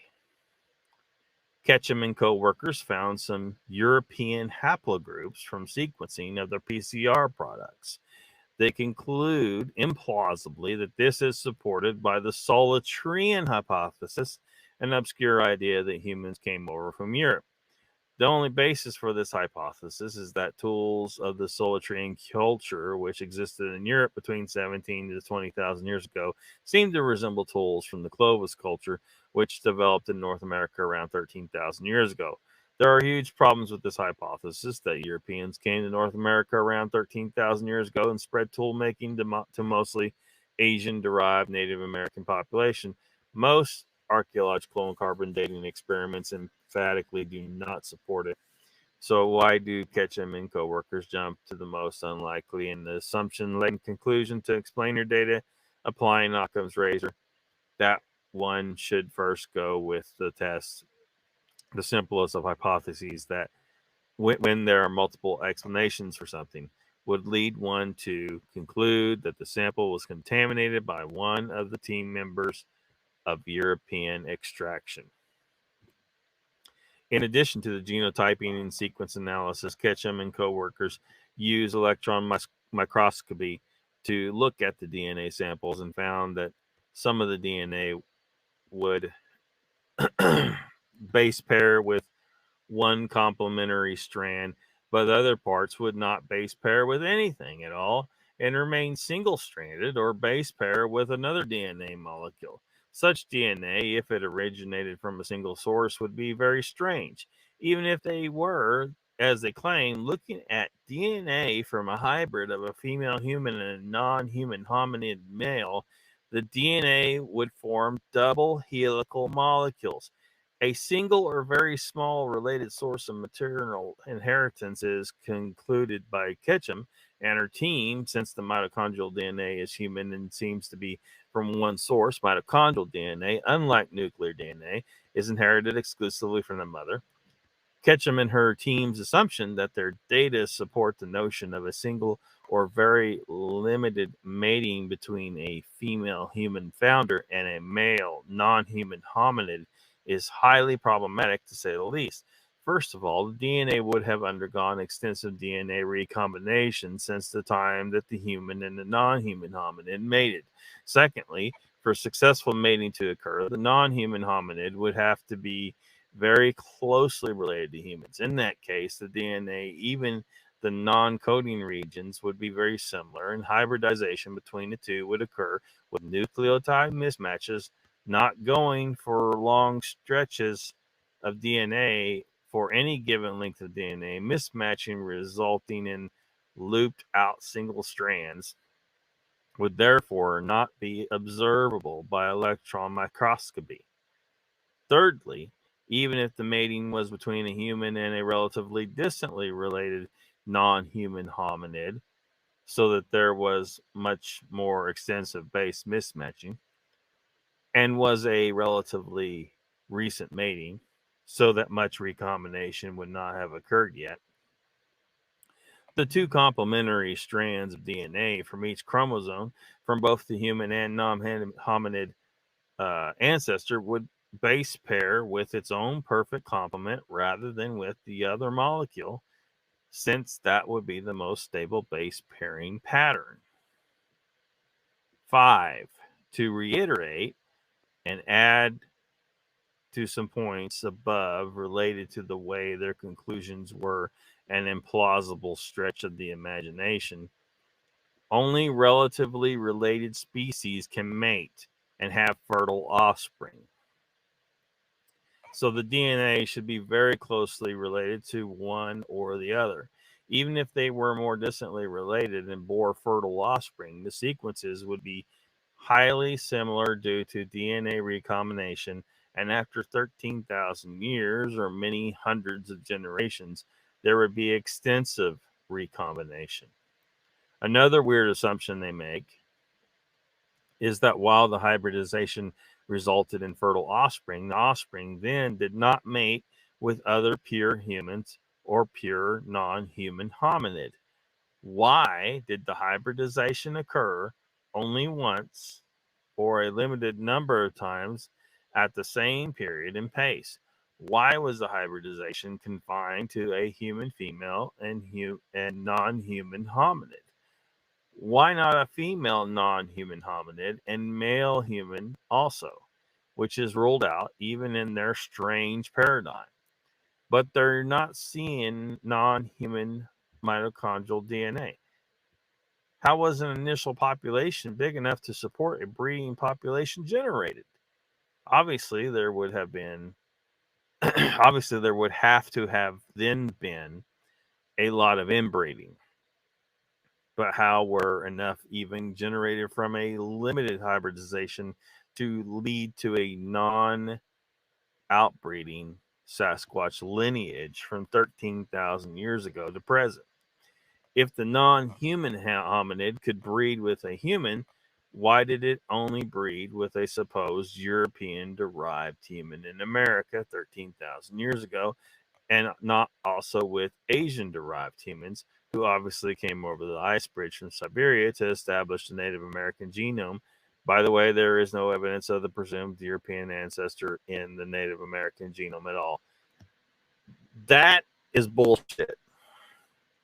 I do have some problems with this guy saying here, but let's continue. Also, why would all of the hybrids go off, live in an isolated existence, and not leave tangible evidence of this existence?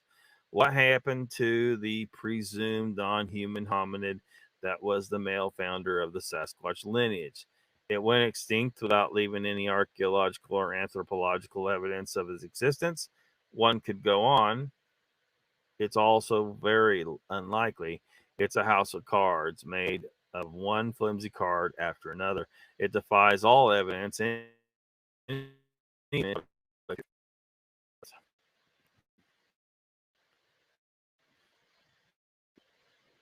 Six. A more minor point is that the Ketchum paper contains mistakes in interpretation or representation of the published literature. This reflects poor scholarship. In addition, there are many typos in Ketchum's response to the reviewers that was leaked. While this in and of itself does not necessarily mean that their handling of the samples or conclusions was sloppy, the above points do. It does show that they can be hasty, not pay attention to details, and make statements. It is only human to view someone who is sloppy about a lot of things as in big ways too, and it is often a correct conclusion. It appears almost certain that the team was dealing with mixed samples of DNA, including contamination from team members or other people who may have handled the samples, and that they grasped at the least plausible answers to their results over and over again. They wanted to prove the existence of Sasquatch. Moreover, they were willing to go to very strange places in their interpretation of data that again and again most likely reflected contaminated DNA samples. They kept looking at the data and saying, how Sasquatch exists? I didn't get that. Could you try again? Oh, get the hell out of here. I don't even know why that thing turned on. They kept looking at the data and saying, how can this prove that Sasquatch exists? Reaching the least likely conclusions to support a more and more outlandish Sasquatch. This creature is as unlikely as the proverbial little green men.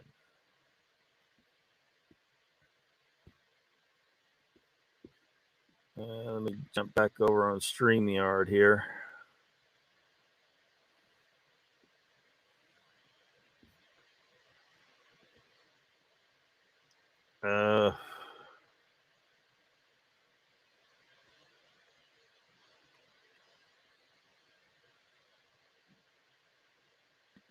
Never had a root beer. Blended root beer is nasty stuff. Then again, the flavors are always regional. Nasty to you folk. Like Twilight Zone and the pig people. Yeah, Melba probably believes in the pig people too. Acquired taste. Yeah, root beer tastes like crap. I don't know how anybody likes that crap. Icon says drop beer. It is. Ruthie said you guys should have A&W root beer in some of the stores over there. I think that was the brand anyhow. It was popular one here. If you find Donald's going to the store, he'll be listening. Drop Bear says, Icon, I will check that out. Always keen to try new stuff. Well, you're brave to try root beer. Drop Bear, root beers. I hate root beer. That stuff's nasty. Some people love it for some damn reason. I don't know why. It tastes like crap. Man, it's nowhere near as bad as Bud Light. You probably, if you drink root beer, you can probably keep your man card, unlike Bud Light. Hey, we got to tear down Bud Light every chance we get.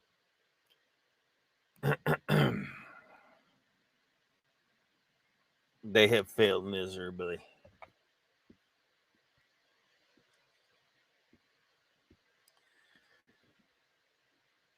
So, in the comment section of this Melba Ketchum smackdown in Steven Strufert's post, he come under some attack from Anonymous, whoever this is.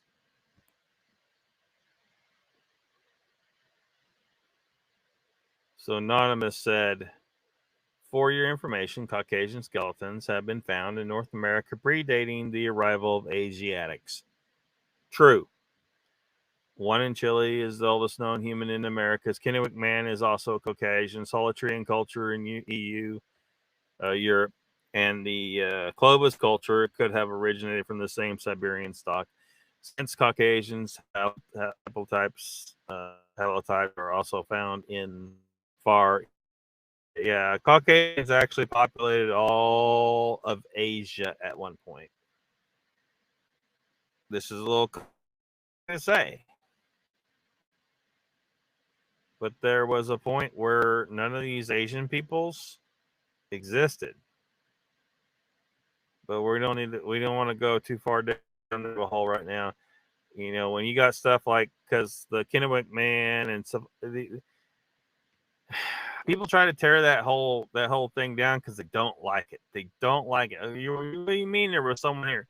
There were white people here before Native Americans even existed. This is true. The archaeology proves it 100%. And the Native Americans, most of their DNA comes from the Asians. And the Asians didn't always exist either. Before they existed, Caucasians occupied Asia. Look up the Tarim Basin mummies. Look up the Ainu people in Japan. Those people were originally Caucasian. They now have been blended with Asian stock, but yeah. So that's what this person's talking about. But this does not give any credibility to Melba Ketchum, though. Melba is just trying to use this to support her bullshit.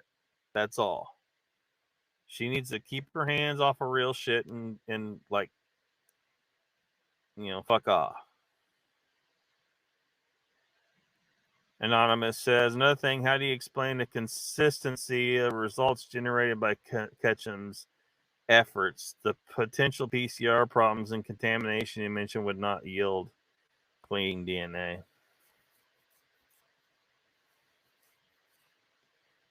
Terry the censor, whoever this is, replied, I guess he didn't like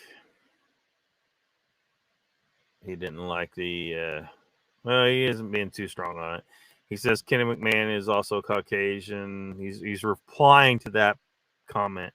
He says, wasn't that an early view with the consensus now that Kennewick was descended from Asians? No, they're trying to unwhitewash it. They're trying to unwhitewash things. They don't like the facts, so they try to change them. Hopefully, this is back in 2013. In 2023, we know that people will try to wash white people out of everything they can. Because we're not allowed to have a great history. We're not allowed to have a history at all. And we're not even allowed to have a future. But this is a side issue. This is where your freaking politics bullshit has put its nasty fingers all over archaeology, trying to erase an entire race of people, basically. They're trying to erase Caucasian people. Sean O., whoever this is, starts spouting his bullshit. Kennewick man was not Caucasian, he says. He is related to the Moriori Polynesians. Again, who do you think the first people in Polynesia were? They were Caucasian, dude. Those people have been blended now, but originally they weren't. Not with what they are now. And he said it related to Moriori and the Ainu, which I just mentioned. The Ainu people were originally Caucasian as well, of the coastal areas of mainland Asia. No Caucasian skeletons have ever been recorded in the Americas prior to the arrival of the Siberian ancestors of the Native Americans.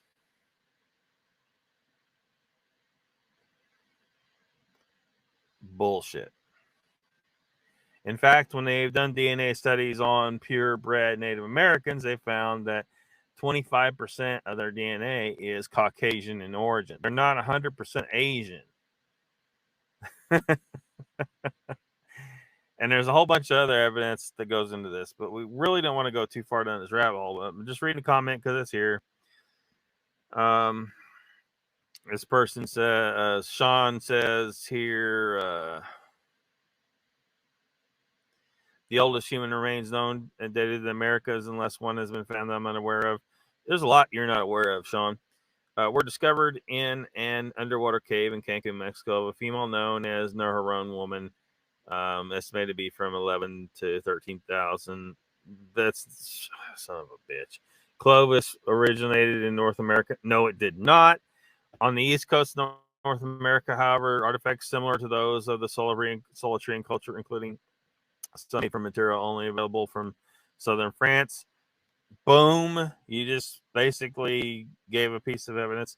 Solutrean culture was in the area of Iberian Peninsula, France, and Spain and Portugal. Have been unearthed and dated by a team that included a scientist from the Smithsonian at 19 to 29,000 years before present, making that the oldest evidence of human occupation in the Western Hemisphere.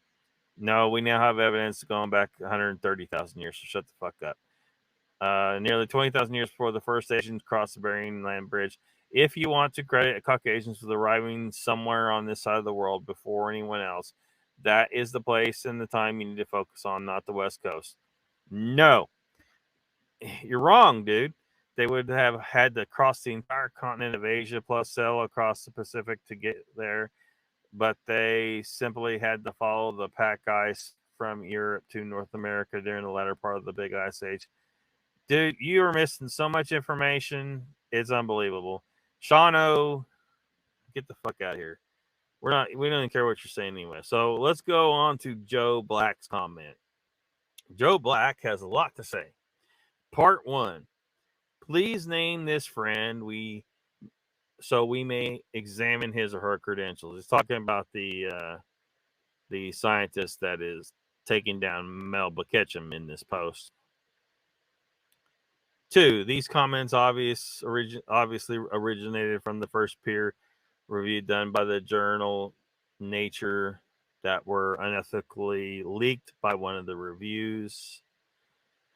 3. The novel North American Hominids Next Generation Sequencing of 3 whole genomes and associated studies was revised twice since this review. 4.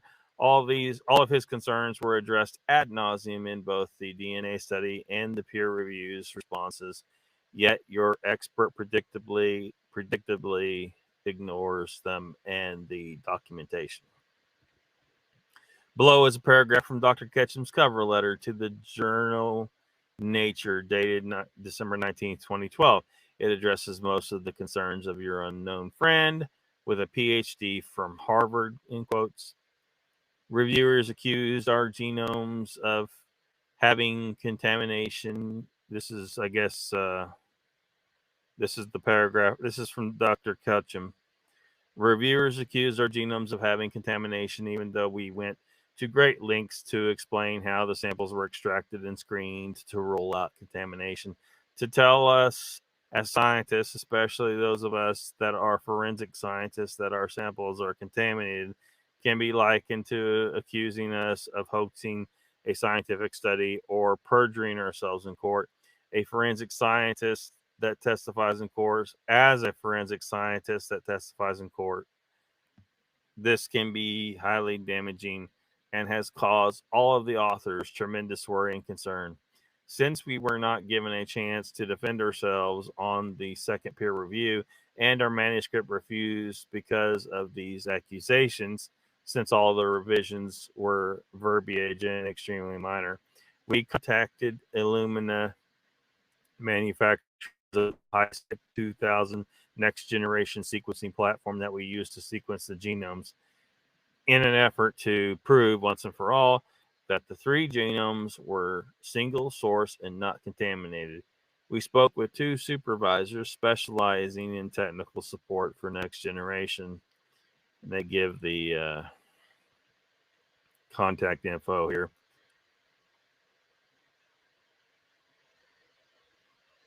Next generation sequencing. We asked them if it was possible to prove if there was contamination in a genome or not. They immediately answered yes. They told us that the average Q30 score for a genome was 85, but if there was contamination which would cause the divergent sequences to compete against one another, that a contaminated sample would have a Q30 score of only 40 or 50. A pure single source sample would have a Q30 score of about 85. When we checked our Q30 scores for the first read, our 3 genomes had Q30 scores of 92, 88, and 89, respectively. The second read was a little lower, 88, 84.25, and 83.66, but still very close to the average of 85. The Q30 is the percent of the reads that have the statistical probability greater than 1 in 1,000 of being correctly sequenced. Therefore, with the help of the scientists at Illumina, it was determined that not only were the sequences from a single source, but the quality of the sequences were far above the average genome sequence used using their platform. I can furnish contact information if you desire it. We attribute the high quality of the genome to the stringent extraction procedure utilized whereby the DNA was repeatedly purified. This gave us greater than 30x coverage of the 3 genomes. Furthermore, it supported our original findings of human mitochondrial DNA, since the whole genomes yielded human mitochondrial DNA consistent with the original individual mtDNA genome sequencing. The nuclear DNA findings were also supported in that there was novel primate sequence in the nuclear DNA. So the original submission was indeed supported by the next generation sequencing that we included in the revised submission. The 3 genomes aligned with one another, also supporting that all 3 genomes came from the same species and they were not contaminated. Most importantly, the Q30 scores absolutely disproved the reviewers' assumptions that the whole genomes were a mixture of human and animal DNA contaminants. The summary of the next generation sequencing generated by the Illumina HiSec 2000 sequencer is now furnished as supplementary data 7 to support this discussion that is now included in our manuscript, lines 544 to 558.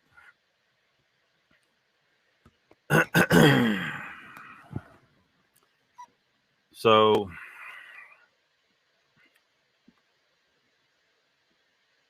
Anonymous here provides a name.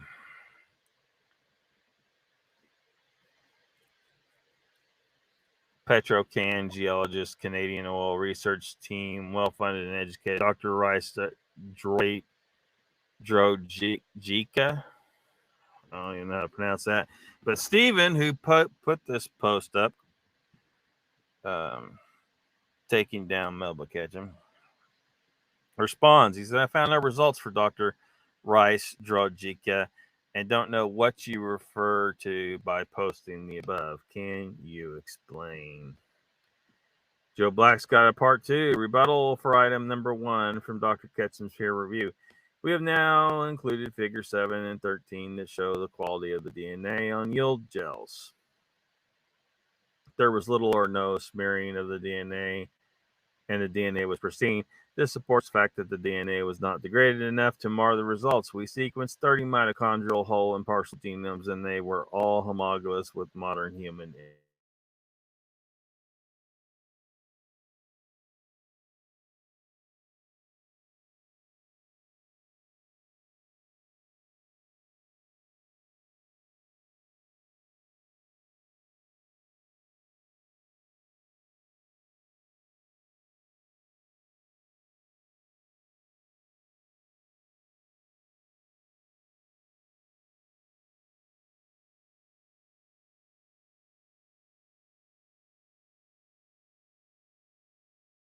have been impossible.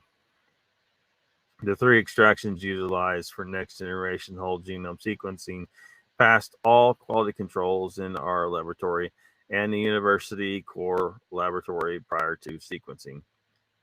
The libraries generated from these samples also passed stringent quality control measures in the core laboratory prior to the next generation sequencing.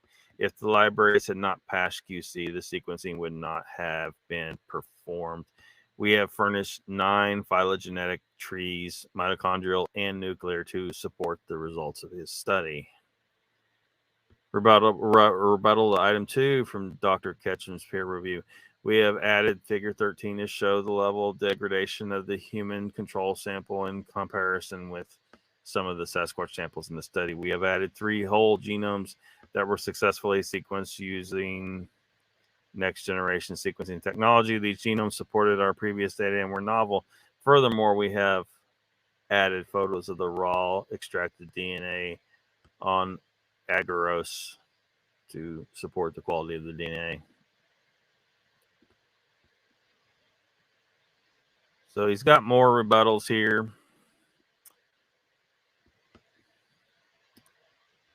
Stephen comes in and says, look at this ridiculous conspiracy theory from Bigfoot Evidence Comments.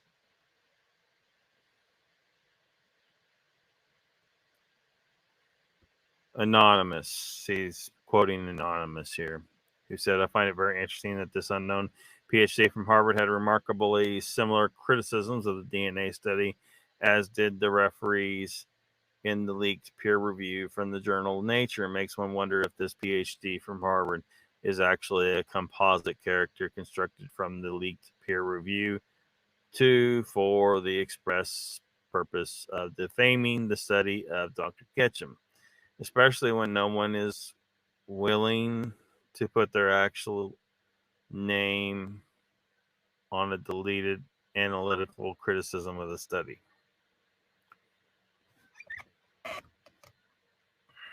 This is a real person, not a composite, says Stephen, in the response to that paragraph there from Anonymous.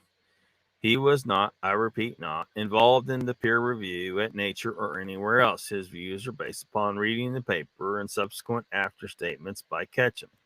The purpose of the essay is to honor real science and to debunk false science. I am talking to him now. He may come forward with his name. I have known this person since high school. He went to Harvard. He is currently employed at a research university. He chose anonymity precisely because he wanted to distance himself from the ridiculous conspiracy theory and the accusations that were bound to come from certain elements of the Bigfooting community, as are clearly seen above.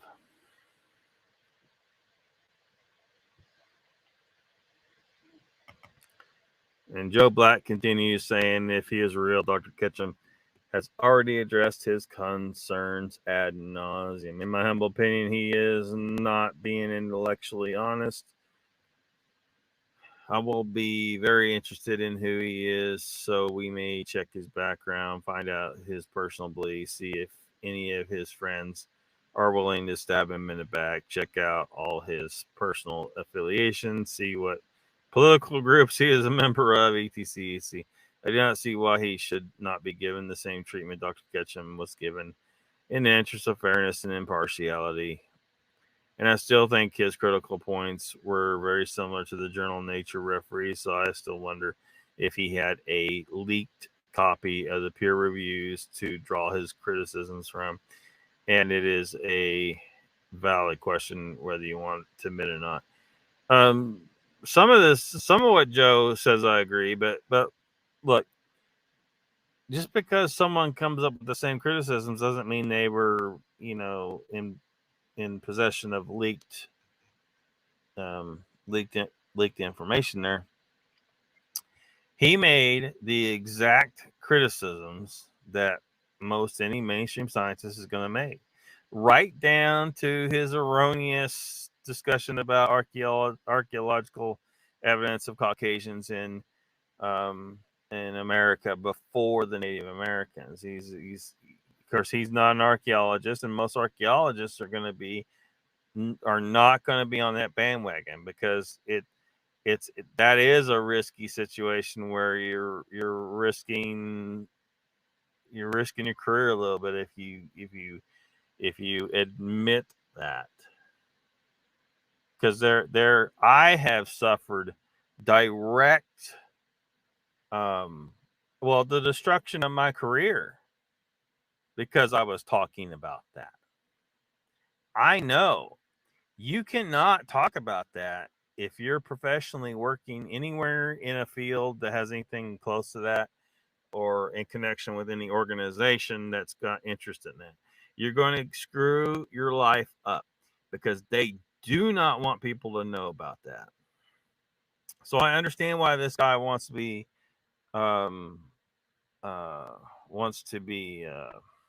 anonymous. The Harvard man. And I understand why he's saying some of the things he's saying, also because he's not an archaeologist. Anyway, he's going off what the mainstream's saying, and the mainstream's afraid to say what the truth is in that regard. But at any rate, Dr. Ketchum is only using that whole thing to support her bullshit over here when it actually does not. It just doesn't. She's just trying to paint this whole other narrative over here, and it's of ridiculousness. And she's trying to hijack the Solitrian hypothesis to try and make it work with her bullshit. Steven says he is a real guy, a professor at a research university. All of your conspiracy theory and special pleading cannot change that. Of course, he does not want to be stalked by the likes of you, nor have to deal ad nauseum with irrational bigfooters. He simply looked at the science of the paper and the other statements and documents and expressed his reservations as a professional scientist in the area of biochemistry. He pointed out common problems and errors that occur, and the almost certainty and the almost certainly did occur in his opinion. He had access to the leaked copy of the Nature stuff only as it was released publicly via Robert Lindsay's blog. He had access to your blog, Scott Carpenter, as well. There is no conspiracy theory. Just ask just about any legitimate scientist and you will get the same answers, as science does not bend to what everyone wants to believe. It deals in facts and predictable processes of analysis. Ketchum is not a research scientist at the level of my friend. She is a vocational veterinary doctor and runs a genetics lab that sends samples out to real labs for sequencing. Her BBB rating alone should be enough to understand her qualifications. F. Stephen comments again. Joe, she claims to, he puts in quotes, because I guess he thinks Joe is, it looks like he thinks Joe is not who he claims to be. Like he's hiding his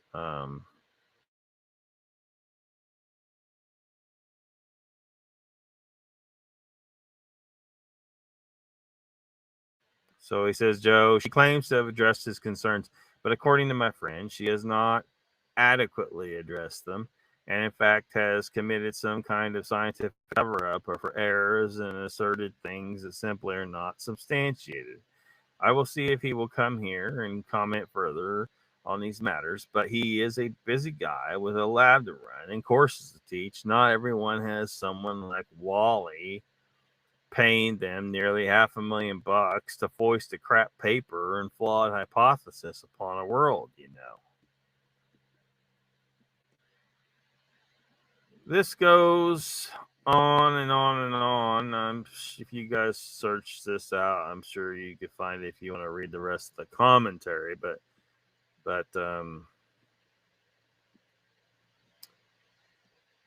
but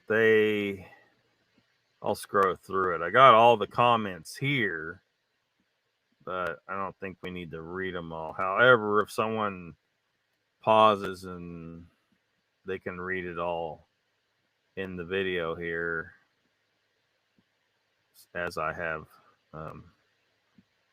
it's all on the screen after I get done scrolling through it all.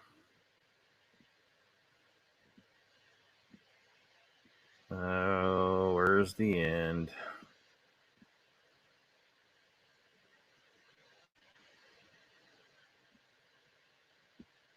Should be close. Now, a couple years later, someone that's only named unknown chimes in. This is the last comment on the blog. Says, haha, of course it's Harvard, you morons, because she will prove that humans are hybrids and will put all these fucking fakes out of business. So yeah, it makes sense. Get lost, moron. It's out there. Keep kicking and screaming. Sooner or later, you'll be smoked out. What a fantastic comment that is.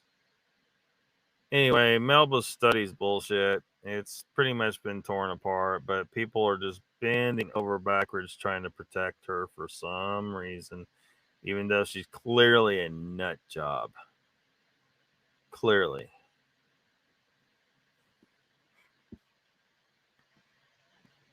Oh, that's great.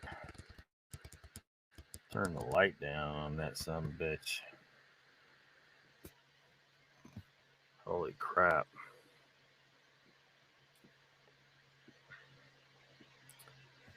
I do need light on me, I guess, huh? Sun's going down.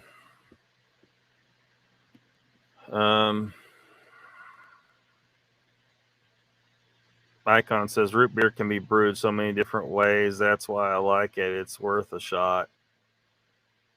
Blah. Can't stand root beer.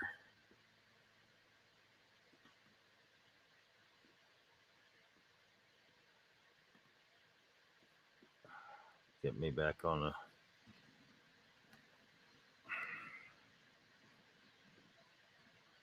Raptor says IBC root beer is the best root beer I've ever tasted in my life, especially when it's cold. Squatch Cowboy says I'm back. Went to get some tacos. Yeah, taco runs gotta be done sometimes. Icon says Raptor IBC is good. Have you had hires? IBC, is that irritable bowel control? What's that mean? That mom says tacos sound good, especially if you don't have to make it.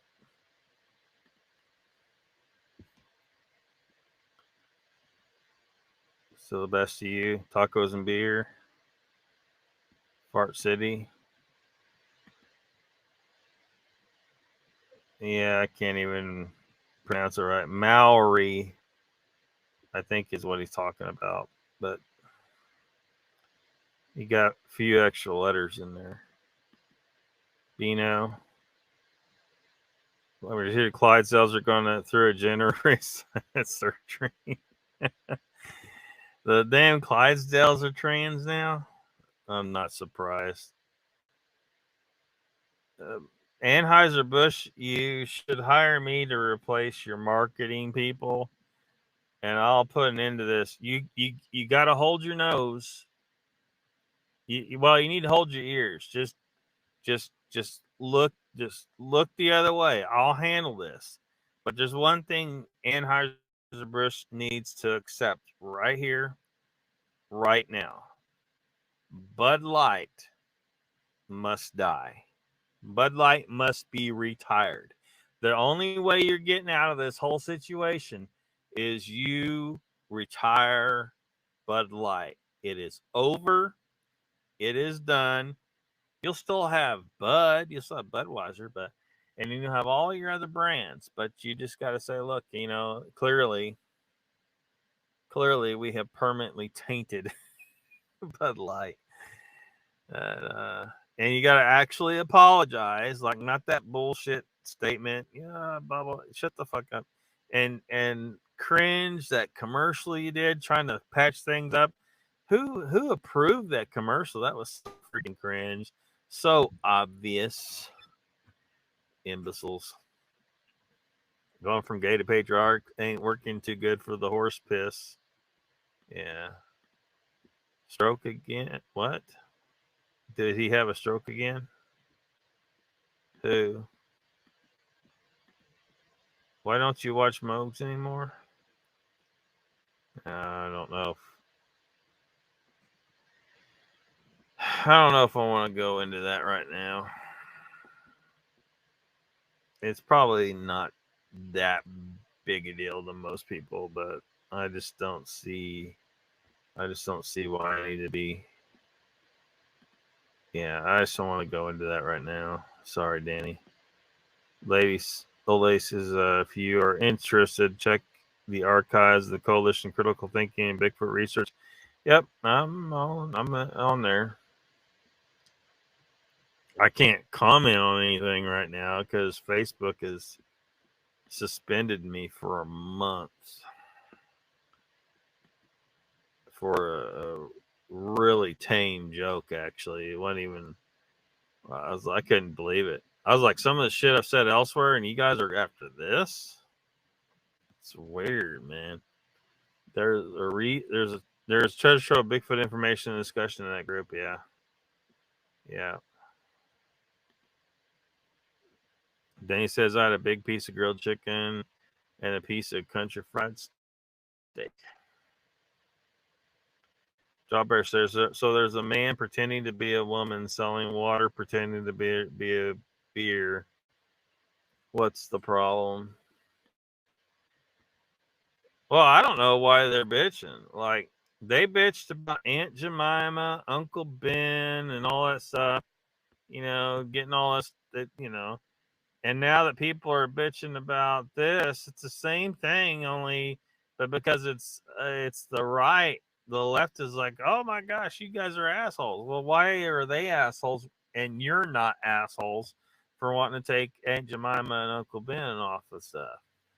Or changing the mascot of the college I went, the university I went to. That was stupid.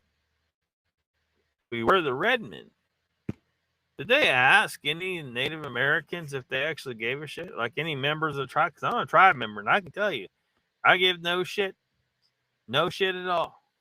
So they were the Redmen. Who fucking cares? You want to change it to the it was dumb.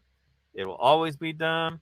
They should change it back and apologize. I don't know to who, but they need to apologize to somebody for pandering to the left, pandering to Native Americans, maybe, because I can tell you, pandering pisses me off.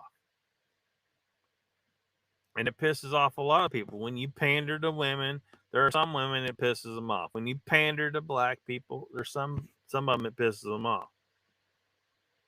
You always have that part of the population that doesn't get what's happening and that they should be offended when people pander to them. You should be offended by that. Brilliant. Old lady says, I have seen you there, but the group got too into attacking people for my patience. Yeah, I'm not under very much. I'm not on Facebook very much. I don't really care for Facebook. I kind of hope Facebook freaking dies because it deserves to. It absolutely deserves to die.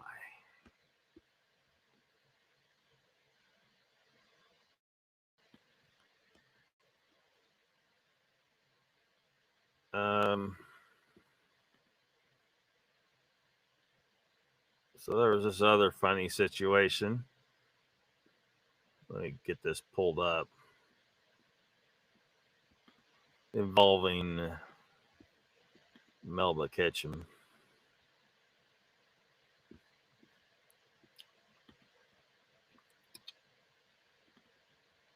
Boom. There we go.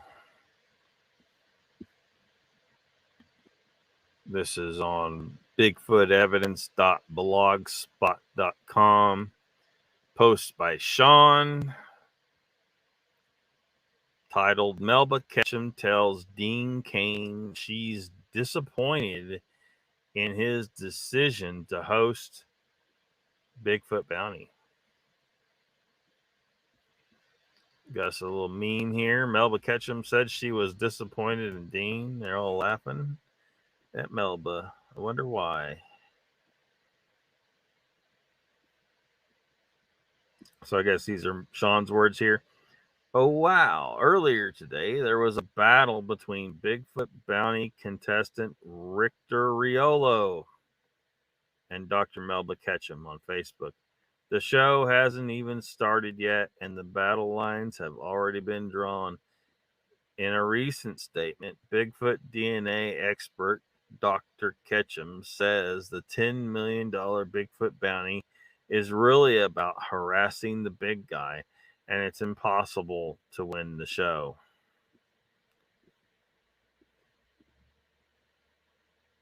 Dr. Ketchum said to the real D. Cain, I am very disappointed in your choice with this new Bigfoot show. Always liked what you did in the past. The $10 million Bigfoot bounty. It is just another disgusting harassment of the forest people, and they come on to get ratings. And they come on to get ratings? Whatever that means. It is so really nobody can win unless you give them everything. We spoke with them since we do have absolute proof of DNA, it would stand up in court. And the best footage not yet seen. Science is for the world, not some production company. There are a lot of loopholes also. Riolo responded accordingly, but his message was later removed by Ketchum. Perhaps this is why the scientific community did not take her hard work seriously.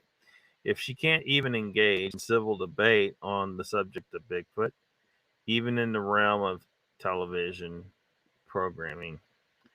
Richter Bigfoot Bounty Riolo says, actually, I can speak on behalf of the show and dispute your claim that it is rigged. It is not. The science is 100% real.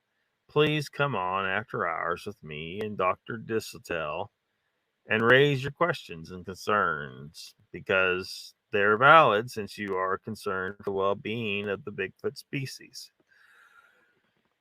$10 million is awarded to whomever can provide irrefutable proof with DNA or photograph evidence. Yes, it's a television show, but it's a show unlike any other ever done before. So let's, as a community, celebrate this. Give it a chance and root for teams that you like. May I suggest rooting for team Don't Ask, Don't Tell? Me and Dax. Thank you. Why do we always got anonymous people commenting on stuff? Give your names. Take the honors first. Comment has been removed. Anonymous says, good pick. That is what you do if you are a yes man. Laugh at the boss's jokes. Reagan could spin a good yarn, nevertheless. Wish I knew what the joke was. Just like B to use a laughing picture of BE. Laughing picture of the criminal organization running not only the U.S. but the whole world. Says it all really which side they're on, the cover-up. D-Maker, comment removed. Anonymous says, thanks, Don.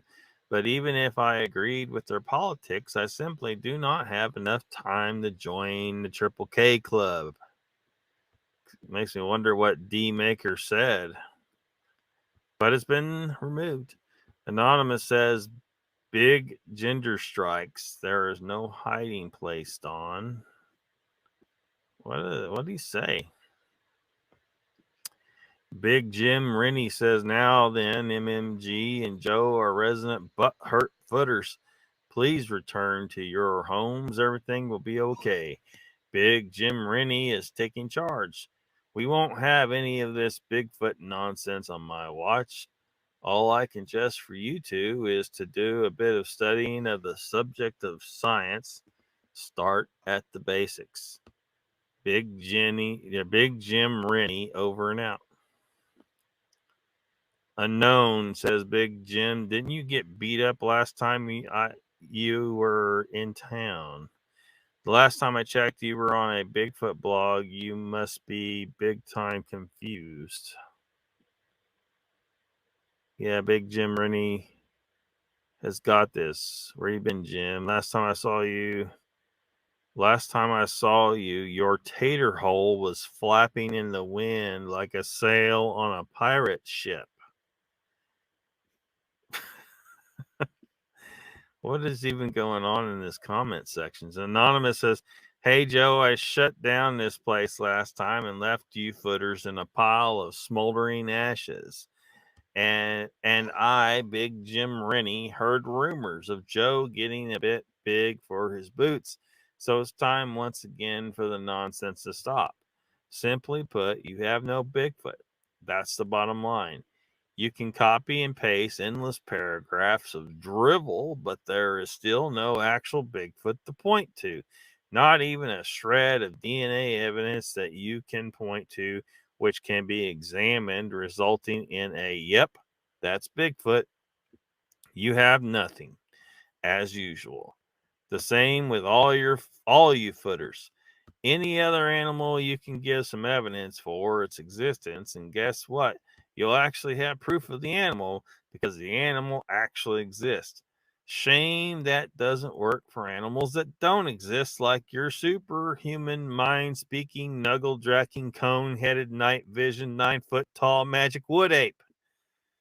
Get yourself to a library, read some books about science. Hell, even read Wikipedia entries about real animals. At least they reference real sources. You come across so fucking deluded that I'm almost 100% sure that you are a troll pretending to be a footer. And if that is true, I hope for the sake of humanity it is, then 10 out of 10, bro, good game.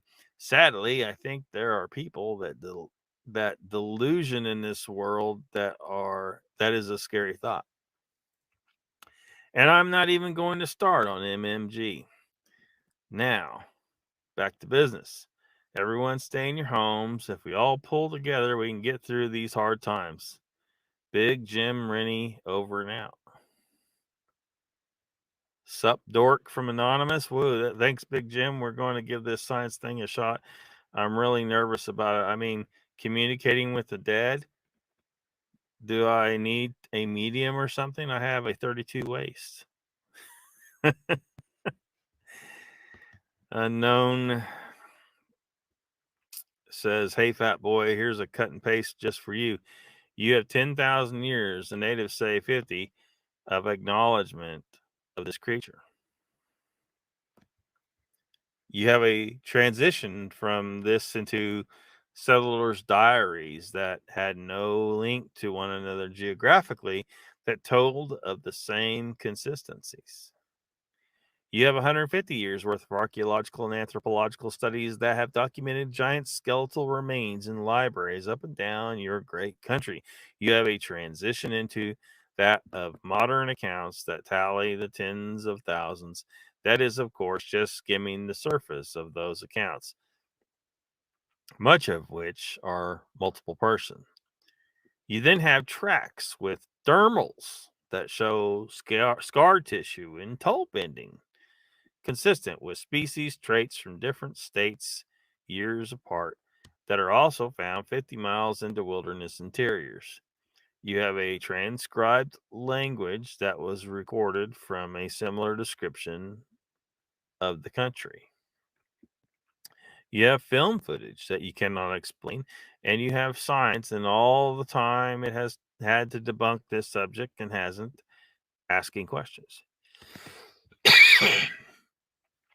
When you have the frequency of sightings that are in complete conjunction with what one would expect to see from a highly intelligent nocturnal creature that buries its dead and evades in social groups, it is down to either the individual looking at that information to either express denial or be a true skeptic and promote the requirement to at least investigate.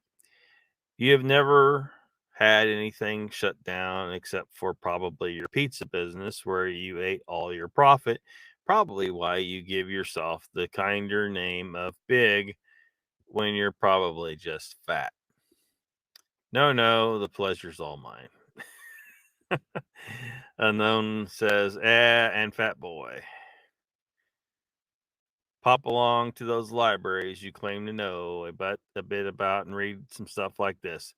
A skeleton, which is reported to have been of enormous dimensions, was found in a clay coffin with a sandstone slab containing hieroglyphics during mound explorations by a Dr. Everhart near Zanesville, Ohio. That's out of the American Antiquarian. 10 skeletons of both sexes and of gigantic size were taken from a mound at Warren, Minnesota in 1883. St. Paul Pioneer Press, May 1883. A skeleton 7 feet 6 inches long was found in a massive stone structure that was likened to a temple chamber within a mound in Kanawha County, West Virginia in 1884. Report on mound explorations, Bureau of Ethnology. Big Jim Rennie says, didn't bother reading any of that nonsense as I already know you did not provide an actual location where this evidence can be physically seen, i.e. a museum, or a link to an actual published peer-reviewed paper. Hope that makes you mad. It should. You know full well you have no evidence. Big Jim Rennie, over now. Anonymous says the Fat Jim Rennie is a card. Did he say something about Bigfoot not existing? Yada, yada, yada. I struggled to keep awake reading that diatribe. Come on, Jim. Show some balls. MMG.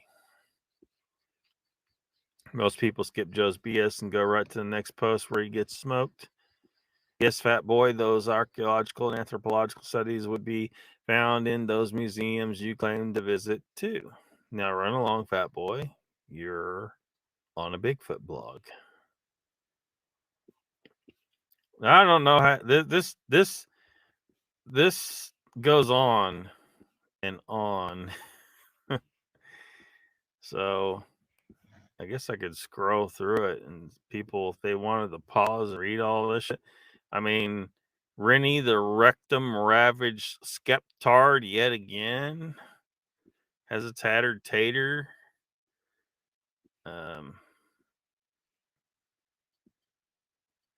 I mean, just this is from this is some roasting 10 years ago. These days, this would probably get you banned off of any social media. They'd be like, you can't say that. You can't say that. I mean, it's straight up Nazis these days about what you can say. Nobody's really getting hurt, I don't think. They're just roasting the hell out of each other.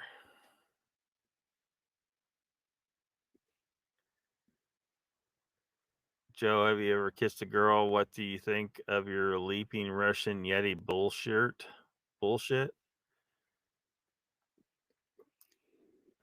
That top comment, I don't even think I can read that. Maybe I can. I don't know, but I'm not going to. Just in case. It just goes on and on.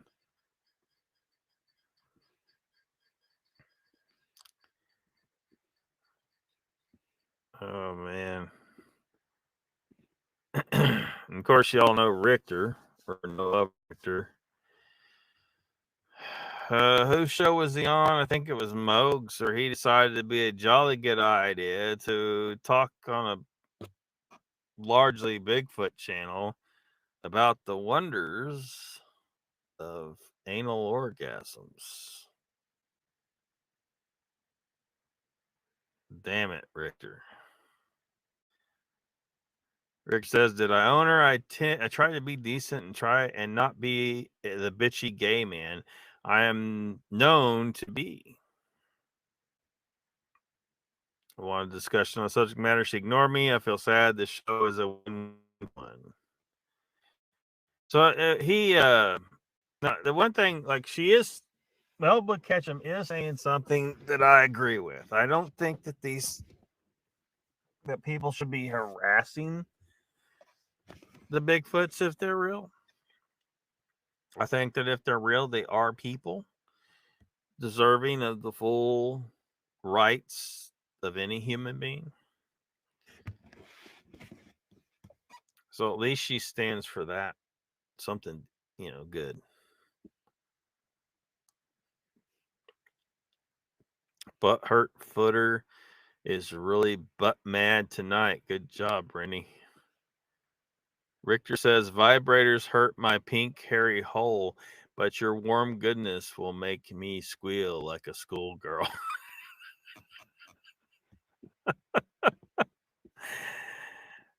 I mean, I don't know if I want to try and scroll through all this so people can try to read all this if they just, there's some good singers in here. The Bigfoot Patriot says, Richter, you're an idiot. She was attacked over and over before the study was even completed. Why the hell would she subject herself to questions from a fruitcake such as yourself? Most normal people don't even want to occupy the same airspace as you. If I run into a gay Bigfoot, maybe you'll have relevance in this world. Otherwise, not so much.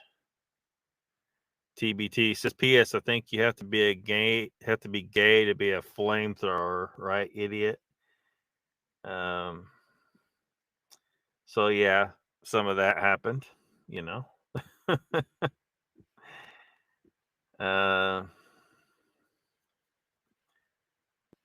Oh, what else is?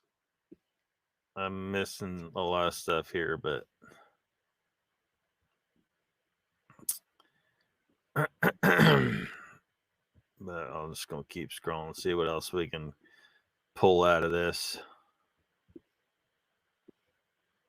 Unknown, anonymous. Also, it is invisible to dogs. Another sure sign of its magical properties.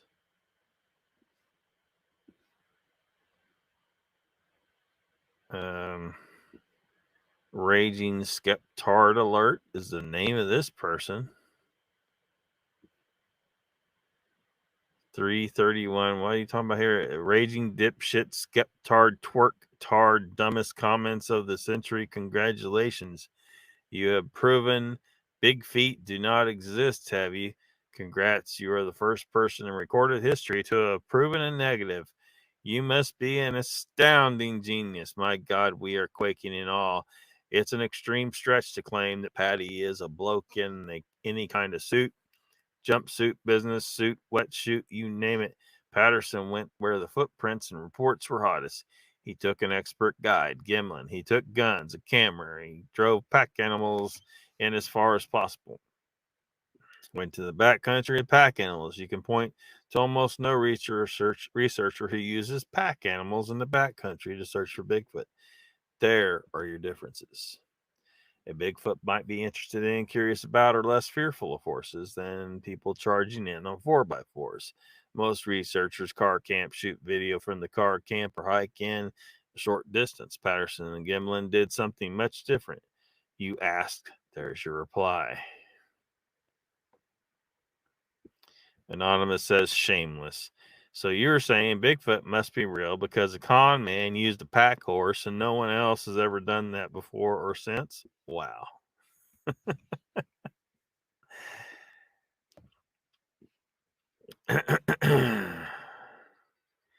Some mention to Rick Dyer here. Yeah, and Rick Dyer filmed his Bigfoot on the first try and went to where the sightings were hot, Snuff said.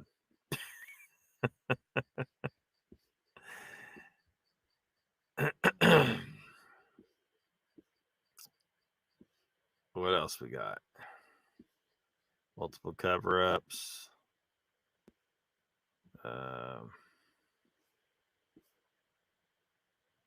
Very extensive commentary there. Anonymous says the U.S. government would not have been spreading LSD. They were concerned about the effect the drug was having in the counterculture movement and how it was undermining their authority. As for a truth serum, if you take them out of their comfort zone, mess with their heads a bit, some will surely crack.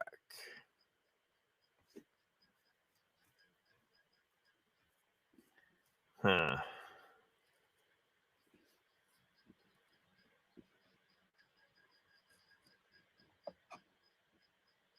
What did he say there? Just like Sykes, Kane is now being falsely informed by the Richter Brigade that include the BFRO, etc. Hope he's smart enough not to bite. If he has any sense, he'd know he's actually being set up.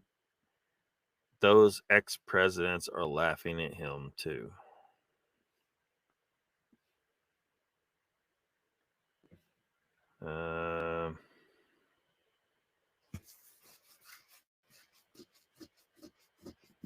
Her Nephilim hypothesis just isn't science, I'm afraid. I'm not afraid of that. That's just a fact.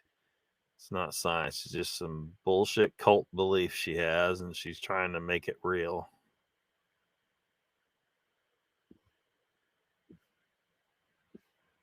What else we got? Starting point starts according to Smeehall. Smeehall. Oh boy. What else we got in here? This will tell.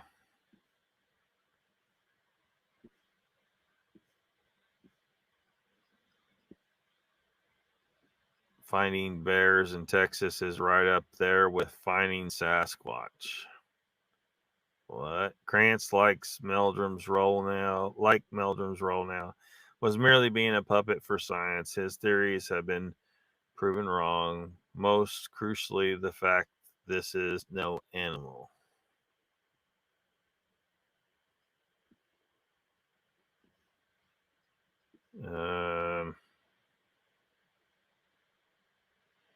It amazes me the level of shit sucking the JREFers do.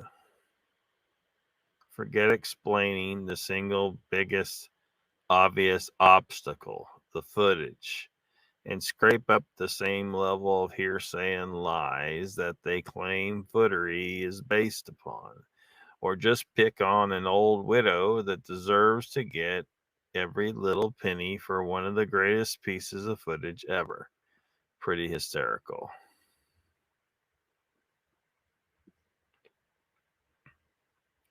Bloke in a suit. There's nothing more to it. Anything else in the film of believers.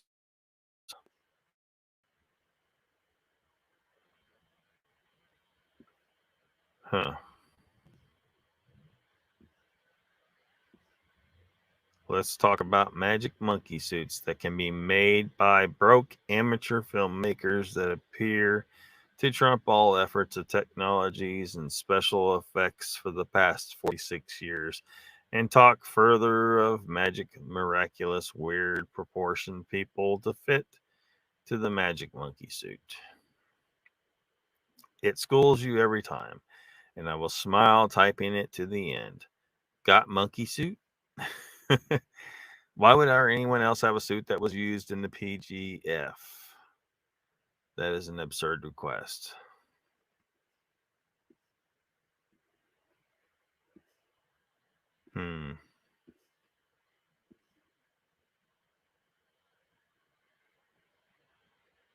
Great job. Just got smacked. Honestly, a bunch of self-proclaimed skeptards who have nothing, just nothing at all.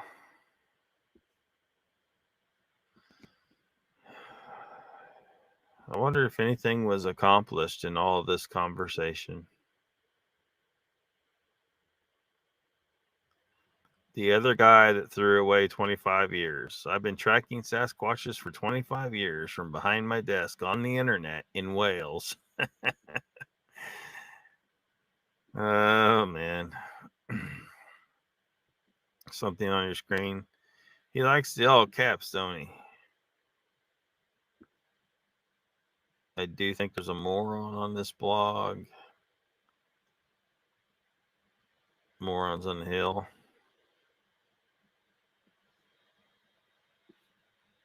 There's Richard chiming in again.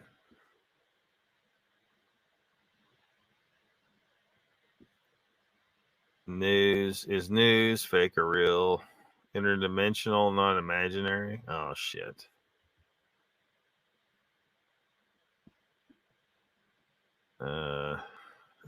Mention of Xana. Flash DNA update. Xana is more closely related to Harlem Africans than Sub-Saharan. This explains her propensity for getting drunk and slutting, shitting out babies like a machine gun. Holy shit. Oh, man, that'll get you banned. Oh, my gosh.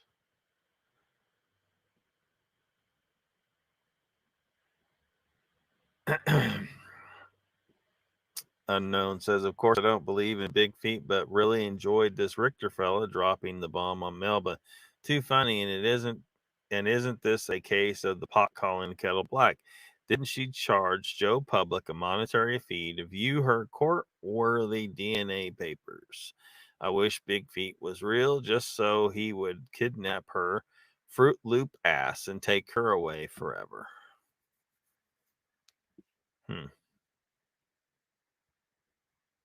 Big feet, you mean Bigfoots? Yeah, my understanding is the proper way to say that. Bigfoots. Of course they're real. What do you think this is? Whole charade of endless trolling and covering up is for? Just for fun, perhaps, you think?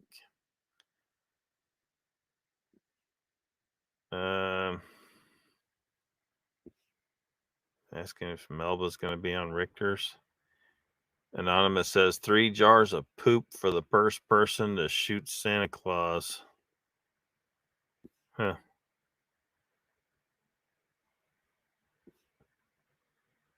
Melba is more of a Batman type gal. What? Melba is an extortionist who tried to swindle more money out of Wally Hersham. Fact. Huh. Anonymous says Melba will never subject to an interview with a real scientist who can expose her sciencey double talk and smoke and mirrors. Wally, please file charges or sue her. Do you really want her shit to be your legacy? Look at the people still defending her who have fallen for her shit. I think I'm going to not enter a comment into this. This is all years old at this point, but you know, of course, not everybody saw this shit. So there's the problem with, is these people that keep coming back around, right? That they've been exposed as bullshit artists in the past, Melba, and they come back around. So new people coming into the subject, maybe they saw something, maybe they just got interested in it, and so they're looking for answers, and they're getting online and they're running into Melba Ketchum, who's making the rounds again. Rick Dyer, who hoaxed people multiple times, made some money, and now he's trying to do it again. All these people, they come back around. So, unfortunately, we gotta remind people of this bullshit. Melba is full of shit. End of story.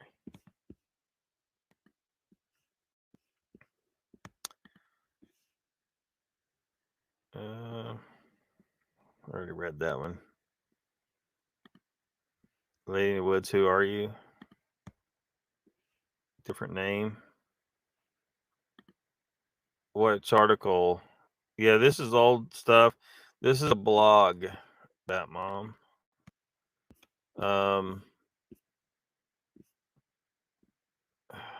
Man, I'm trying to scroll back to the top, but anyway, the address. How did I get to this anyway? It's a Bigfoot evidence .blogspot.com. If you search for Melba Ketchum tells Dean Cain, she's disappointed in him, I think is what she said. She's disappointed in his decision. Like this is just a blog. It's not like an article really.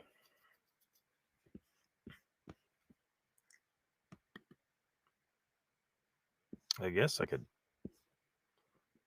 link it if you want. You want the link? Is this old? Yeah, it's old. It is old. All this stuff's old. Like we're just reviewing, because she's been popping back up, trying to weasel her way back into the Bigfoot stuff, and she needs to go the hell away. Go away. Quote from Alice in Wonderland. Why is who I am an issue? Donald says, old lady in the woods, Bat Mom's the NSA of the community. She's a good source of info. No, not at all, but you seem like someone I know from a while ago, just trying to figure it out. Like the quote, that was good. Rather than post my name on this forum, when you get a moment, go to my channel. I have an alternate account with my name on it. Batman says, my memory has begun to fade, Donald. I can't remember where I put my post-it notes anymore.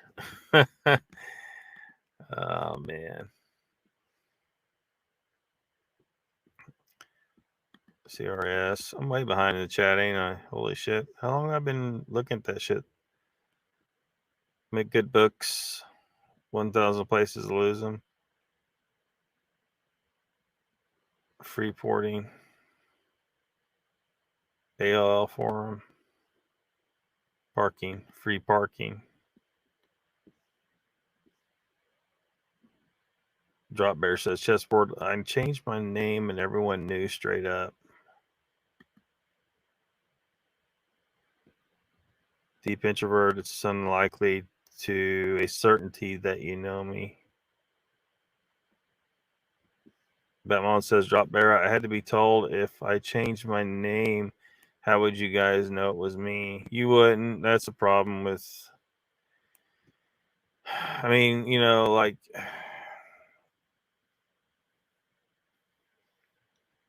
if you don't ever lose your account, it's probably not a problem, because if you're subscribed to them or something like that, or like on Facebook, you've already, friended them. And, you have that whole issue where you have people who steal the pictures of your friends, even your own family, and then try to send you a friend request. And some people just like, oh, that's so and so. They just automatically accept a friend request, but they already friended them. They didn't stop being friends with this person on Facebook. They didn't get unfriended. That's a faker. It's a scam artist. It's a mess. You just got to come up with a secret handshake. There's no way around it. Giveaways.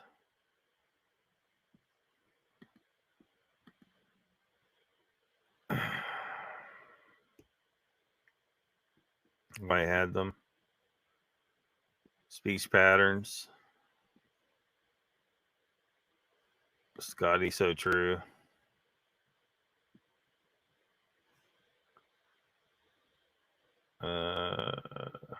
Icon says, Batmom, and you lose the notes you find. Your bookmarks are the notes. Batmom says, brain thinks too fast. My fingers too fast. My mouth comes out jumbled, missing words. It makes coherent sentence. You resemble that mess. Batmom says, we're all introverts to an extent. That's why we're in a chat. Batmom says, I never said I was a mess, Icon. Man, now I see what's up. My heart hurts. Not really. Lucky we don't need to hear all that. What'd I say? What was it? You talking about? It's probably the Richter comment. Was it the Richter comment? Oh, man. Richter is my bro. Yeah, but we still didn't need to hear about Richter's anal gasms. His gay gasms. Mess circus involved in keeping track of your posts. It's mess is just relaxing, poking fun at you. No one should harass anyone unless they are a douchebag. Wow, that went dark. Guerrilla marketing attempt by her going at Dean Cain. I don't know. Donald. 2013, most of it, I think.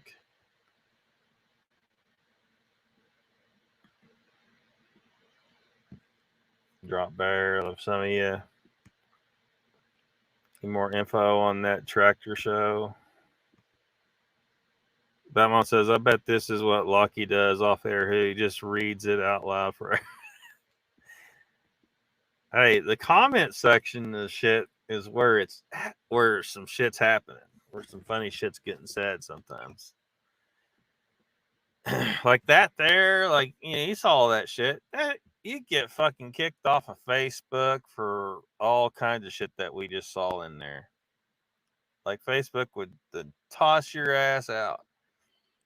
You could, used to had this wonderful country and world where you could just say whatever the fuck you wanted on social media, and everyone kind of knew, okay, where are the boundaries? Well, there's some logical boundaries, like you can't like drive someone to off themselves. If you harass like a teenage girl, telling her she's fat and ugly and all this stuff, and that's just not cool. So people, where the limits are, but there's also the whole issue where if you are encountering a bunch of shit like that in a chat somewhere or a forum somewhere, you need to not go there anymore. You need to, if it's affecting you negatively, especially, you just don't go there anymore. You don't have to be online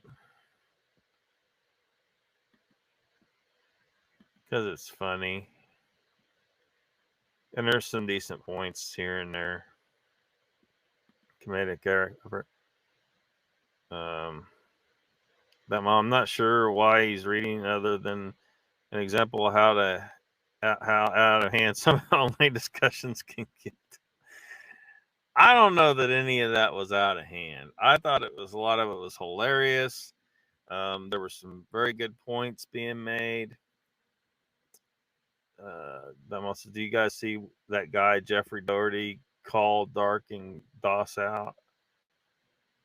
He's trying to prove to the kids today he can read. Says, yeah, I'm feeling like I'm just wasting years of my life hearing these old comments. Yeah, but I mean, look, any new people coming into this, seeing Melba Ketchum come up, she's on Spaced Out Radio 10 days ago with her same old bullshit. they need to understand, why. Because they're not going to listen to something because they want to believe what she's saying, right? They've been convinced somehow that the Nephilim thing is a thing. So, well, Melba, she's a real scientist and she's done this DNA study and blah, blah.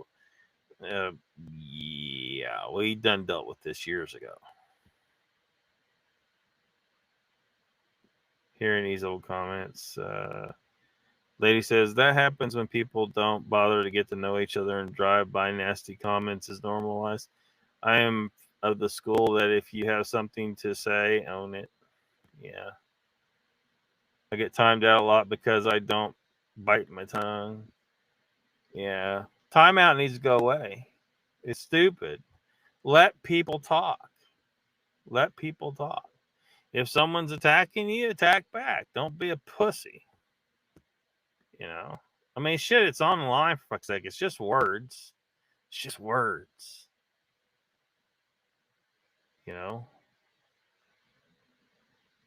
Words are like farts. Better out than in. Says Chessboard. Drop Bear says Icon. I've been 8 times in the past. Australia day long weekend. Normally trucks, tractors. Love those. One of those. Would love one of those monsters. Not always. Better out than in. I've never even heard of a fart. How does a fart go in? Or you mean just keeping it in? I don't know. Jobber says chessboard words are air, but they destroy souls if used in the wrong way, unfortunately.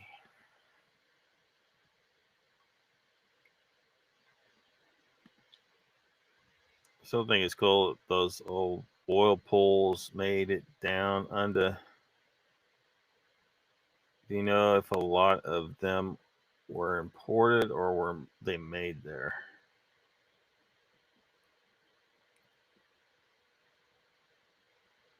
Donald says that's his name. She sucked dry. Wally Hersham. Mainly imported, I believe. Rocking horse shit nowadays, says Dry Bear. Balance says, I want someone to call me out when I act a fool, so I do it when I see it. But if I'm wrong, I'll apologize and try to learn from it. But a lot of people don't take ownership and then act like a victim.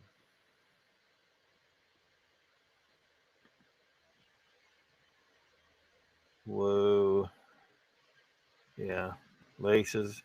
To change the subject sort, I'm currently working on an idea that the Bigfoot might be descendants of Homo heidelbergensis. The skull and skeleton fit, and if Bigfoot are only at the 7 foot tall. I think that it's absolutely true, but it's also true that humans are descended from heidelbergensis. So in part, there's different breeds. There's different breeds of humans, because they weren't getting around a whole lot, but they were still getting around enough that there was enough gene mixing that speciation wasn't going to occur after a certain point. So a lot of these things they're calling different species of hominids weren't different species. They were, you could call them a subspecies, you could call them a race, you could call them a breed. Regardless, they were all human. They're all the same species anyway. Even if you don't want to call them the same species as what we are today. It's like the Homo erectus, Homo ergaster thing. No, those were the same species. Just because one's in Africa and one's not, doesn't matter. They're the same species. And but everyone wants to be able to name their. I discovered this thing. Hey, it's cool if you have that under your belt. I just discovered a new species, except that you didn't. In a lot of these cases, they did not discover a new species. Subspecies would be more appropriate, or race or breed. Not separate species. They just weren't. New model, see if you can make it work. That one says chessboard. That is true. Emotional abuse lasts so much longer than physical abuse. Those scars heal and the pain is forgotten, but words are like herpes. It's for life. That's the job. Where the all of our tractors and equipment.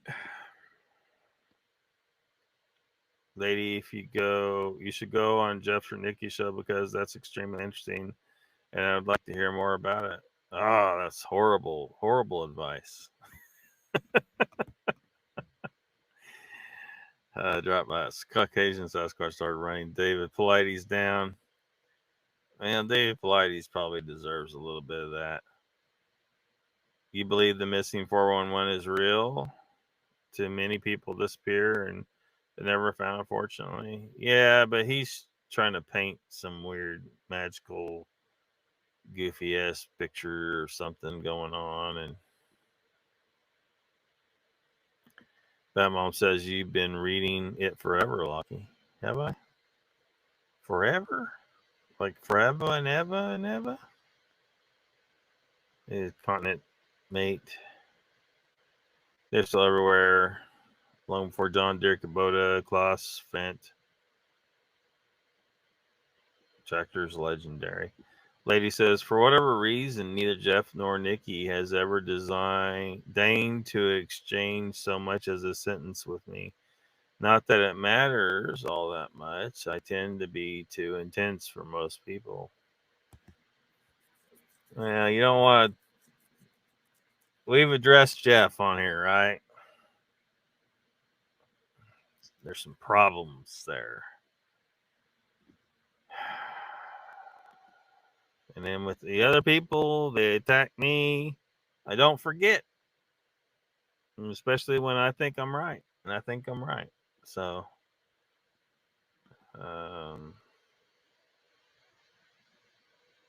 get more or less done. I will post it on my channel. The word can do what it will. Ideas are free. Don't take it personally, darling. Are you really missing much? Is my question. No, not really. No. Tractors. Nephew is one of the founders. Show me pics. Family reunion tractor factory. Chessboard says Lockbeard. It is pronounced Kanawa. Speak English in my country. Kanawa. Is that how you say Canada? What? Guess you're not talking to me. Not much of a talker. That mom says, lady, they're really nice people.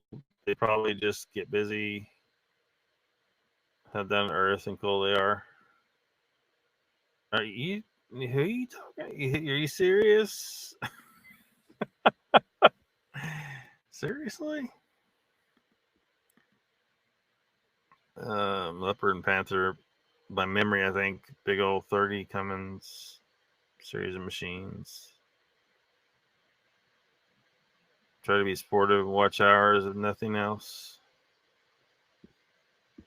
Raptor says, sounds like I'm one of them people that make you all laugh in the comments. LOL, says Raptor. Hey, we need that shit. we need the Raptors. Very good bunch. Been live with both Jeff and Nikki in the past. Good times. Lady says, but a lot of my YouTube time is spent watching the channels of Lex Friedman and John Vervaeke. Those gentlemen are thinkers. Great value, yeah. Drop Bear. Never heard of them. Well, I don't know John Vervaeke, but Lex Friedman is like everything's engineering. Everything He's engineering, and he's like a podcaster. He's not Bigfoot community paranormal kind of thing. He's like, I'm sorry, but he's like if Joe Rogan was boring and didn't use any illicit substances on the podcast and dressed in like a overdressed for the podcast. Yeah.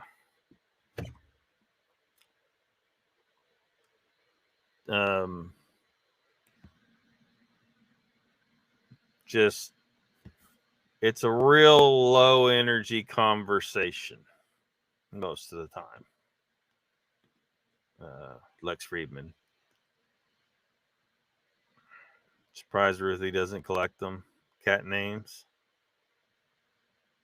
Tattooed Monkey Shin Kim Wheeler is legendary. Indeed. Possibly the world's leading scientist as far as how the universe actually functions goes. He probably didn't think of himself that way, but one day he'll go down in history. And it has at least, back in the day, they threw Galileo was put on house arrest for what he was saying. Ken Wheeler's getting off light. If he was talking that stuff back then, they probably would have just gone ahead and just burned him at the stake along with Galileo too. They're like, look, this is what happens when you don't deal with these Galileos. You end up with these Ken Wheelers. No. Rep says, I know I say a bunch of dumb stuff, but most of the time the channel is a minute ahead. At least you get a laugh out of it. That's better than nothing. Laughter's king. Donald says, Lockbeard, I hated voicing my opinion with Scott from Squatch America, but them Vermont cast are human, not Bigfoot. Lady says, I'll watch Ken drop bear when I can. Catch the same wind he is sailing on. He sometimes makes sense. Bat Mom says, Raptor, you say stuff, then apologize for, but then say it again. That's why people have an issue. Well, here's my issue. Why are you apologizing in the first place? You didn't say anything wrong. Much of the time, I guess. Dropbox says, money, a lot of time and money and room required for those articulating beasts. Ruthie could leave it at my place. Drop Bear says, lady, he is amazing. Drop Bear says, Lockie, where's my spanner? You want a spanner? See, that word spanner, that's how you know. That's how you know you're not talking to an American. Americans don't use the word spanner. Typically. Find Ken delightful. Scale Steegers. Donald says the lady collecting them casts is going to get a present when I cross that recreational beach area with my size 17s. Yeah. I don't remember. I was talking to someone the other night somewhere in a chat, I think. It was in a chat. Because I was telling him, I was like, look, I know a guy who's 6'8", has really big freaking feet, weighs 450 pounds. And I bet if he walked barefoot through the woods, he wouldn't need any foot stompers. Actually, this was at Squatch America, I think. He wouldn't need any foot stompers.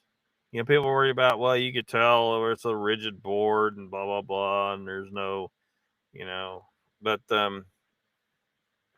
if you got a real human with real big feet who weighs, over, 450 pounds, He's going to put some convincing squatch prints in the ground. But he's just a human.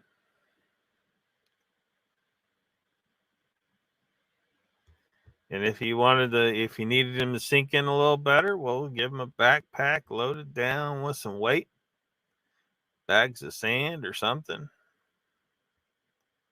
You know, you're really serious about your hoax.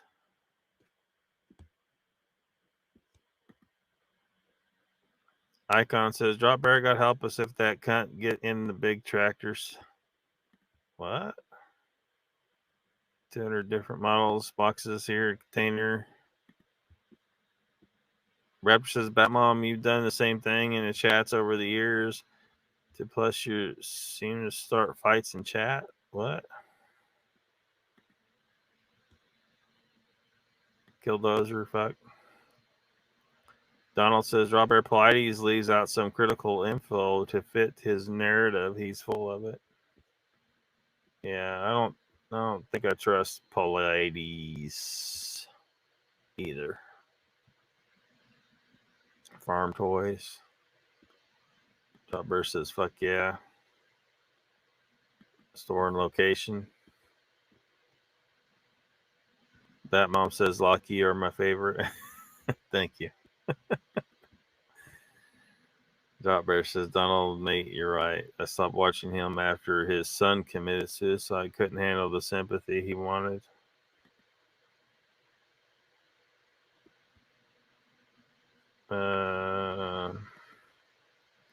Well, I went. It was before. A lot of people were not buying Pilates stuff before his son checked out.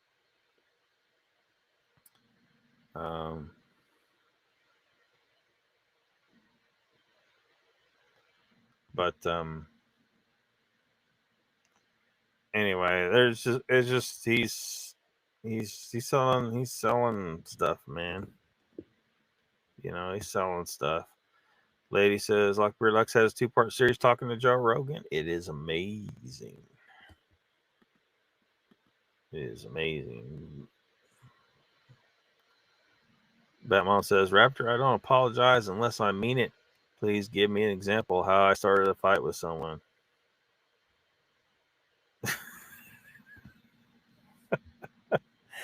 Y'all seeing this in the chat right now, the rest of you? Batmom says, "Raptor, if you say something, then say it, but don't act like you're a victim when people block you." Uh-oh, here we go. Lady says, "Damn, I knew we went way wrong with Galileo. Who would have predicted he would generate a kin?" Exactly, Lockie, says Batmom. I don't know which part you're saying exactly to, but thank you, I guess. You're awesome. Spanner, please. You want a spanner? A spanner? He's talking about a wrench. The wrench for a fire plug. Oh my gosh. Yeah. Fire plug. Yeah, that's another sign you're not talking to an American. Not 100% of the time, but pretty much. The fire plug.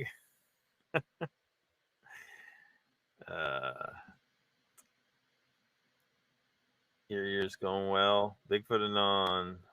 Welcome to the chat. You too.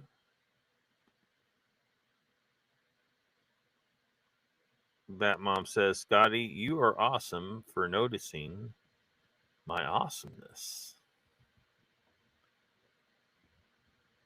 Fire hydrant. Yeah. Yeah. It's a wrench and a fire hydrant, not a spanner and a fire plug in America.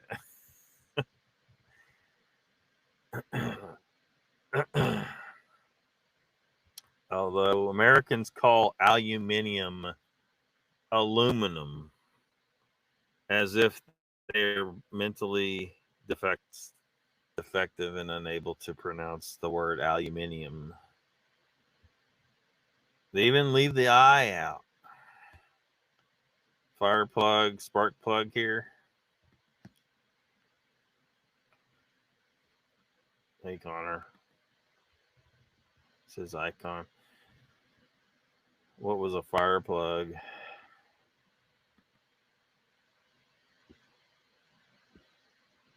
Carnosaurus Rex. And a fire hole.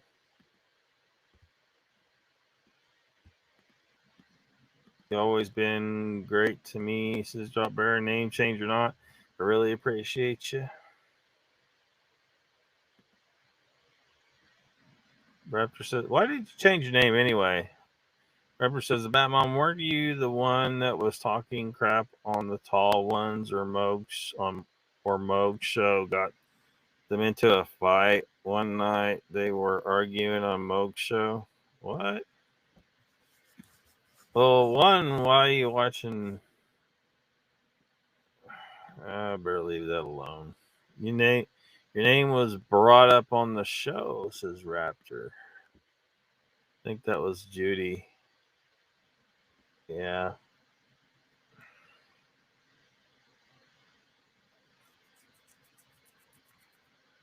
Judy wants to believe certain things so badly, she can't keep her mind logical.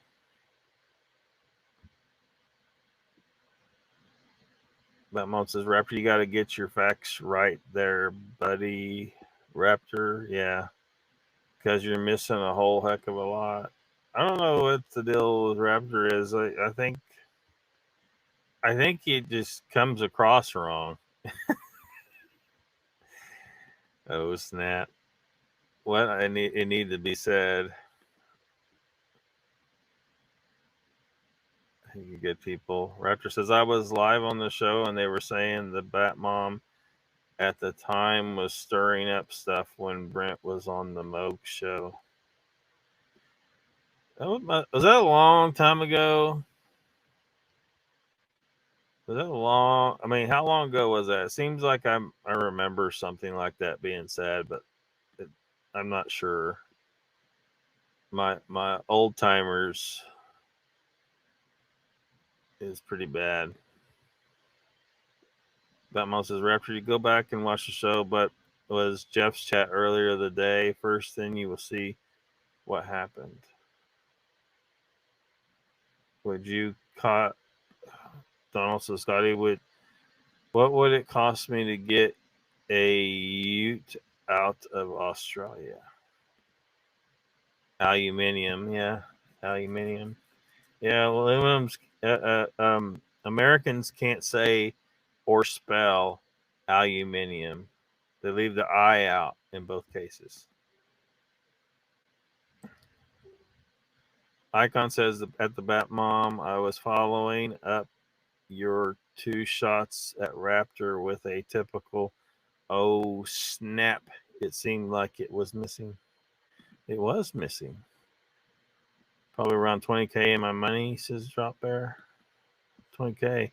The Batmom says, I didn't start nothing with Mogs and Brent. I told someone in chat that I saw them saying crap about us, then coming over acting like we were all buddies. Mic drop.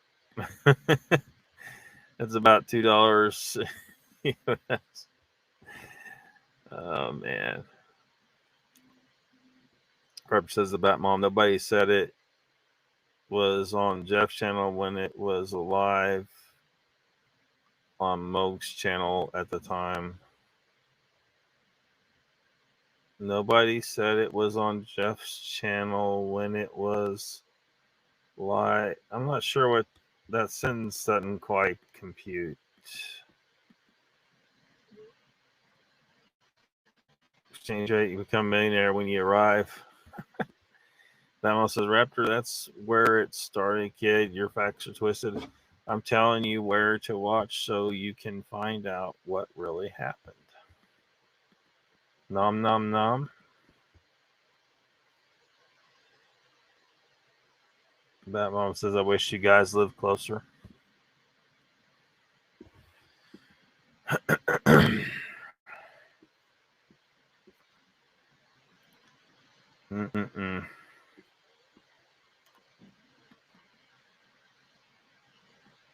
Let me see here.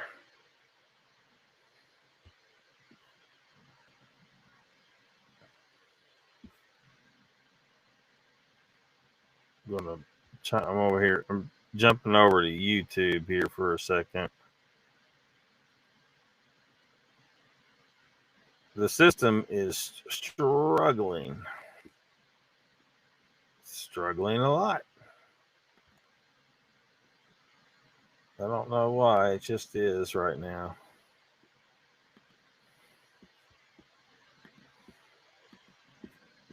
All right.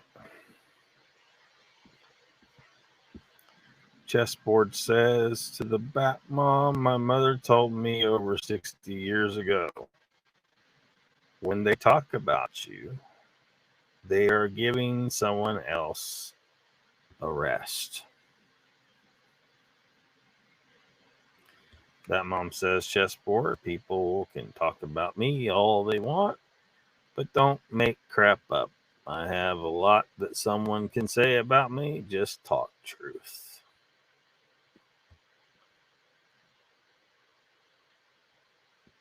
Donald says you need a metric spanner. Metric? That's cussing. Now you're cussing. Talking metric. Party at yours. Grandma says, my mother told me I need to shut my mouth sometimes.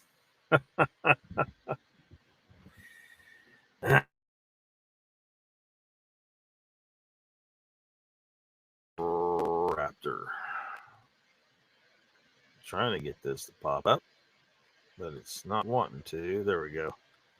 Raptor says, the Bat Mom, show me the link and then I'll go from there. They said you started all this on the live show. Nobody said it was on Jeff's channel. I like you. Sometimes you say weird stuff worse than me. You're welcome. Bat Mom says, Scotty, heck no, partying is too much work. Yeah, that's what I don't understand. Like at some point, well, it was always because people they want to party. I'm like, this is entirely too much excitement. But especially as I've gotten older, I'm like, man, it just sounds like a bunch of stress to me. It's a bunch of stress.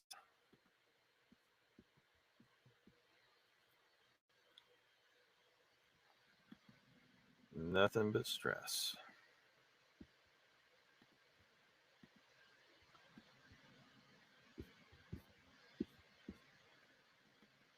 Oh, just an idea. Says too old to party. Yeah. Donald says everything I own is a metric. I need some old American iron so my standards can get some use. Batmom says, Raptor, go find the date on when Moog's show was, then go to Jeff's on the same date. I don't remember the date. Like, you talking about something that happened recently? Or was it like a year ago or a couple of years ago? Mom says, Raptor, Brent actually said that I had said something worse than what he said in Jeff's chat prior to Moog's show. Months ago. I mean, you know what the problem is, right? Y'all are watching these channels. You're on channels that you don't need to be at.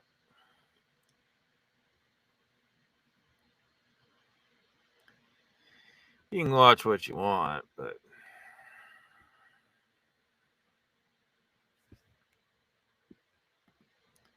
Drop Bear says, Donald, I'm only aware of metric and imperial.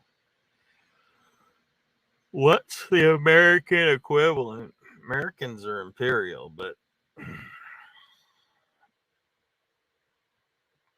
I mean, we have some stuff that's metric. And there's some people trying to make things more metric. I mean, how in the hell we're not? Because metric just makes sense, right? But for whatever reason, we can't just, some things we just can't do and make sense. So whatever.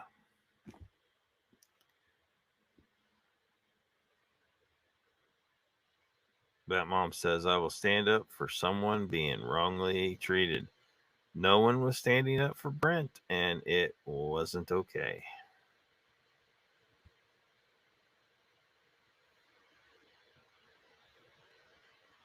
Huh. Well, even months ago, it's been quite a while since I've stopped watching some shows I used to watch. And I think I've said a little bit of my reasons for them. So y'all have noticed I haven't been showing up to some of these places, right? Don't watch Jeff's, I don't watch Moog's, I don't watch Nikki's anymore.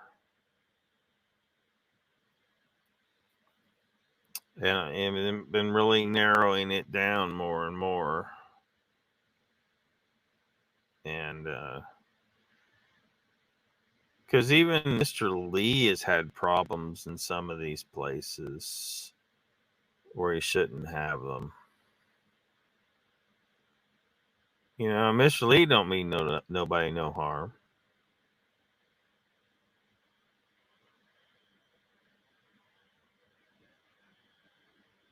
But there's problems. There's problems. There's problems.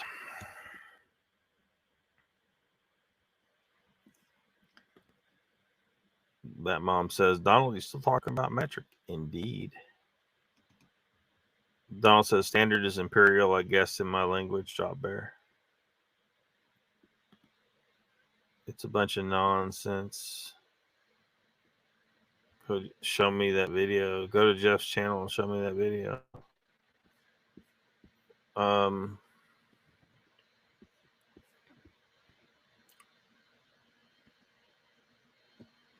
So what was the deal? So it was Jeff's channel? Is this something that happened on Jeff's channel? Because I don't think I am. Was it on Untold or was it on Jeff's original channel?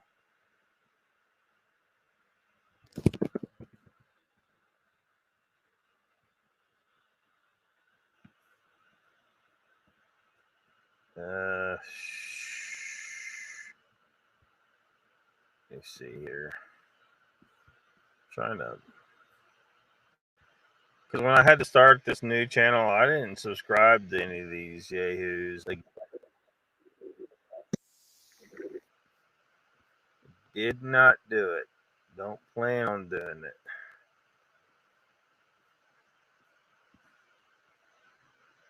Oh, look, we got Larry Batson.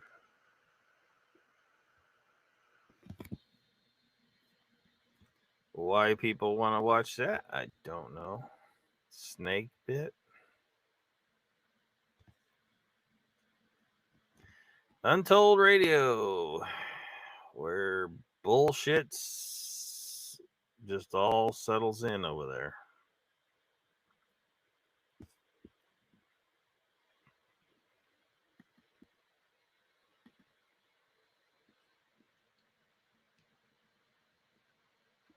You thought you explained that actually? Did I? Was he talking to me, or use one or the other? Don't mix them, or your lander won't work. Yeah, you want your lander to work.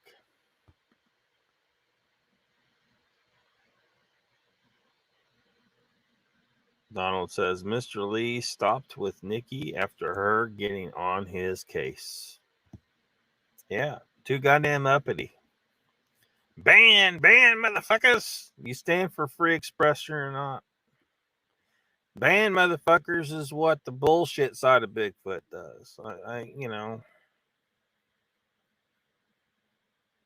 And then when I was coming under fire because I was saying, look, you know, obviously those people did not see anything weird. Their minds were running away with them. The video doesn't show shit.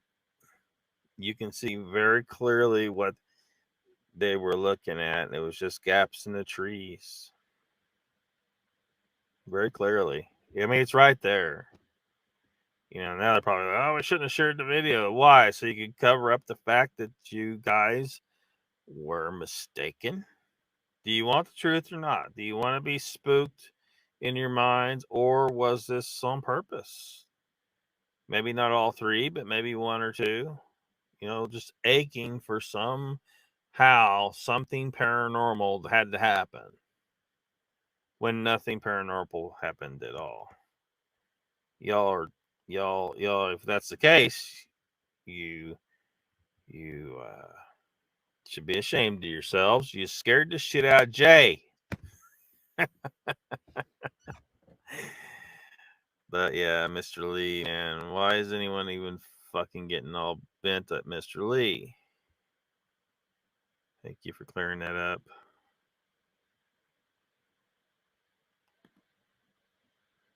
That mom says, oh, good Lord, Raptor, do your due diligence and find it yourself. You got to get your facts straight before you say things that you were not involved in.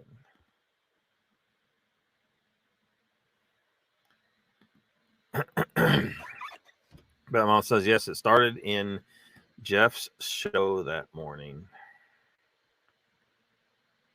It was on the Pine Island channel. It wasn't on Untold Radio.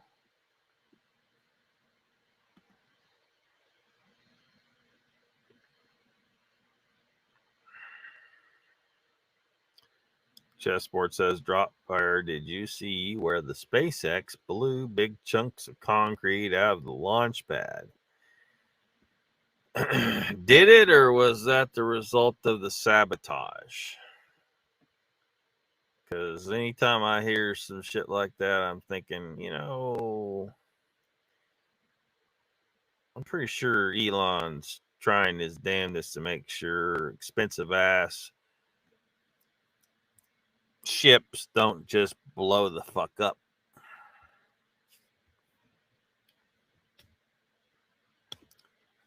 So, you know, I'm starting thinking, you know, we need to look at, you know, someone sabotaging this shit.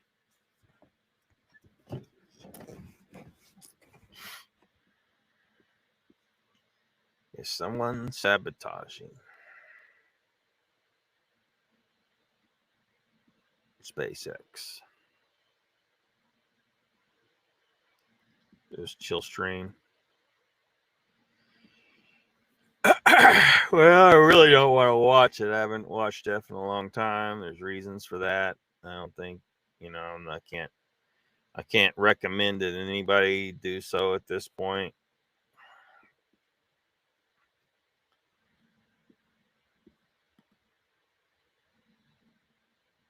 When the ships did blow up.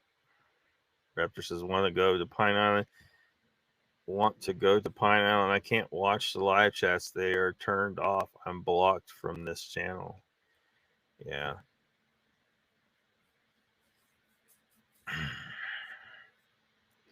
Yeah, folks, talk to Raptor. Don't be just banning him. That's another one that Nikki banned.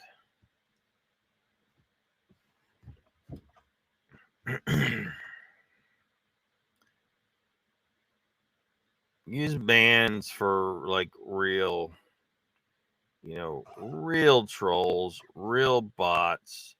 If you're too easy to hit that ban hammer,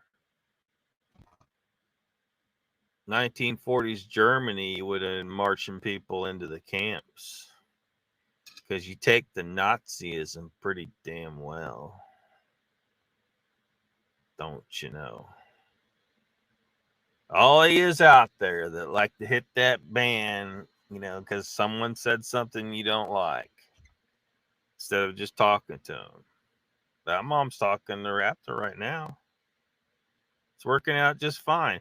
Are they destroying my fucking chat? Am I hitting the ban? Oh shit, I gotta ban everybody. Here, I'm gonna ban. I should ban Icon and Donald. Why? Because they were there. My chat's in chaos. I gotta go Nazi on this shit and start banning the fuck out of people. No, let them fucking talk. Shutting down the conversation doesn't fix shit. Maybe they'll come to some resolution. And if they don't, so what? Who gives a fuck? So maybe they just don't like each other forever. It's their business. They have a right to not like each other forever. Who am I? God? Am I going to keep them from taking pot shots at each other every week? Or are we just going to sit back and enjoy the show? Son of a bitch. I'm sick of the blocking. I'm sick of the goddamn blocking. Censorship needs to go the fuck away. Stop it.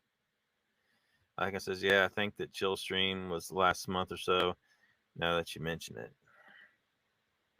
Don says Bigfoot on the brain with people. A twig snap and they go right to Bigfoot. Yeah, Bigfoot be snapping twigs, Joe. Raptor says, it was about a month ago. They said that Batmom started a bunch of stuff in chat, but they didn't say it was on Jeff's show. Huh? Icon says, I recommend Chill Stream. It's the garage rock version of Jeff's other show. Yeah, I ain't watching no Jeff. Yeah, not watching no Jeff. Batman says, Raptor Jeff unblocked you and made it very known multiple times on many people's shows that you're welcome to get on and talk with him. What if he don't want to get on the show? Maybe he just wants to be in the chat. Go rewatch the Moog show. This is the Moog's Chill Stream or the Jeff Chill Stream? So you're saying it's a Jeff Chill Stream, right?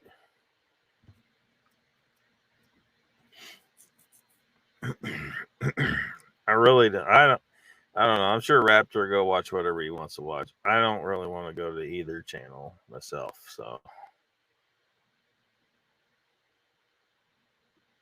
just says to change the tone, some Willie Nelson will be 90 tomorrow. And I'm sure he will get high as fuck. Bamo says you need to listen over again because you keep repeating the same thing. Jawbreaker says just for beer for my horses with Toby Keith is one of his best. Raptor says Batman, I'll go back. I watched it like a week later, but it didn't have the live chat in there. Huh. Just where it says, you said, he said, we said, they said, it said, WG, who gives a shit? Yeah. Well, I don't know. Shit, maybe we should give a shit. It might be funny. Poor Willie had to quit smoking. Smoking it couldn't catch his breath on stage anymore. Oh, that sucks. He liked his weed. Still unblocked. Uncle Bones coming in the last minute. Says, Raptor, yes. What the Batmom said. Jeff unblocked you, invited you on his show, Chill Stream, Pine Island. Welcome to the chat, Uncle Bones. You're still blocked on this channel? Maybe he thought he unblocked you or something.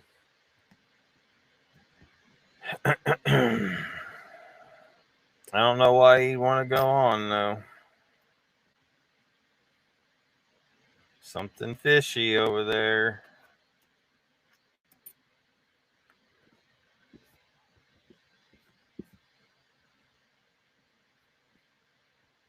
Something very fishy. Well, we've been on here entirely too long. Damn near 4 hours. It's time to start winding her down.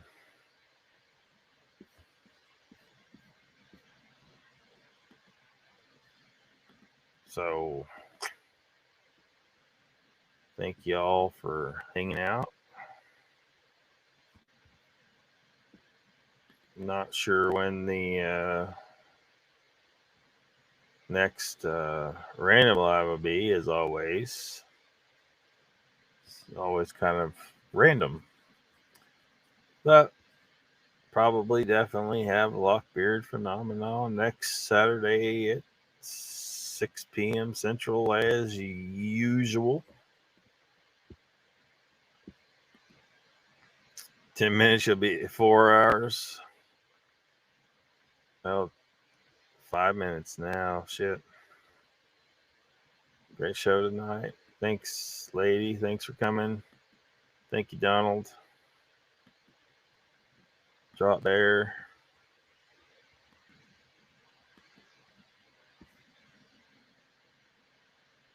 Everybody, take it easy until next time.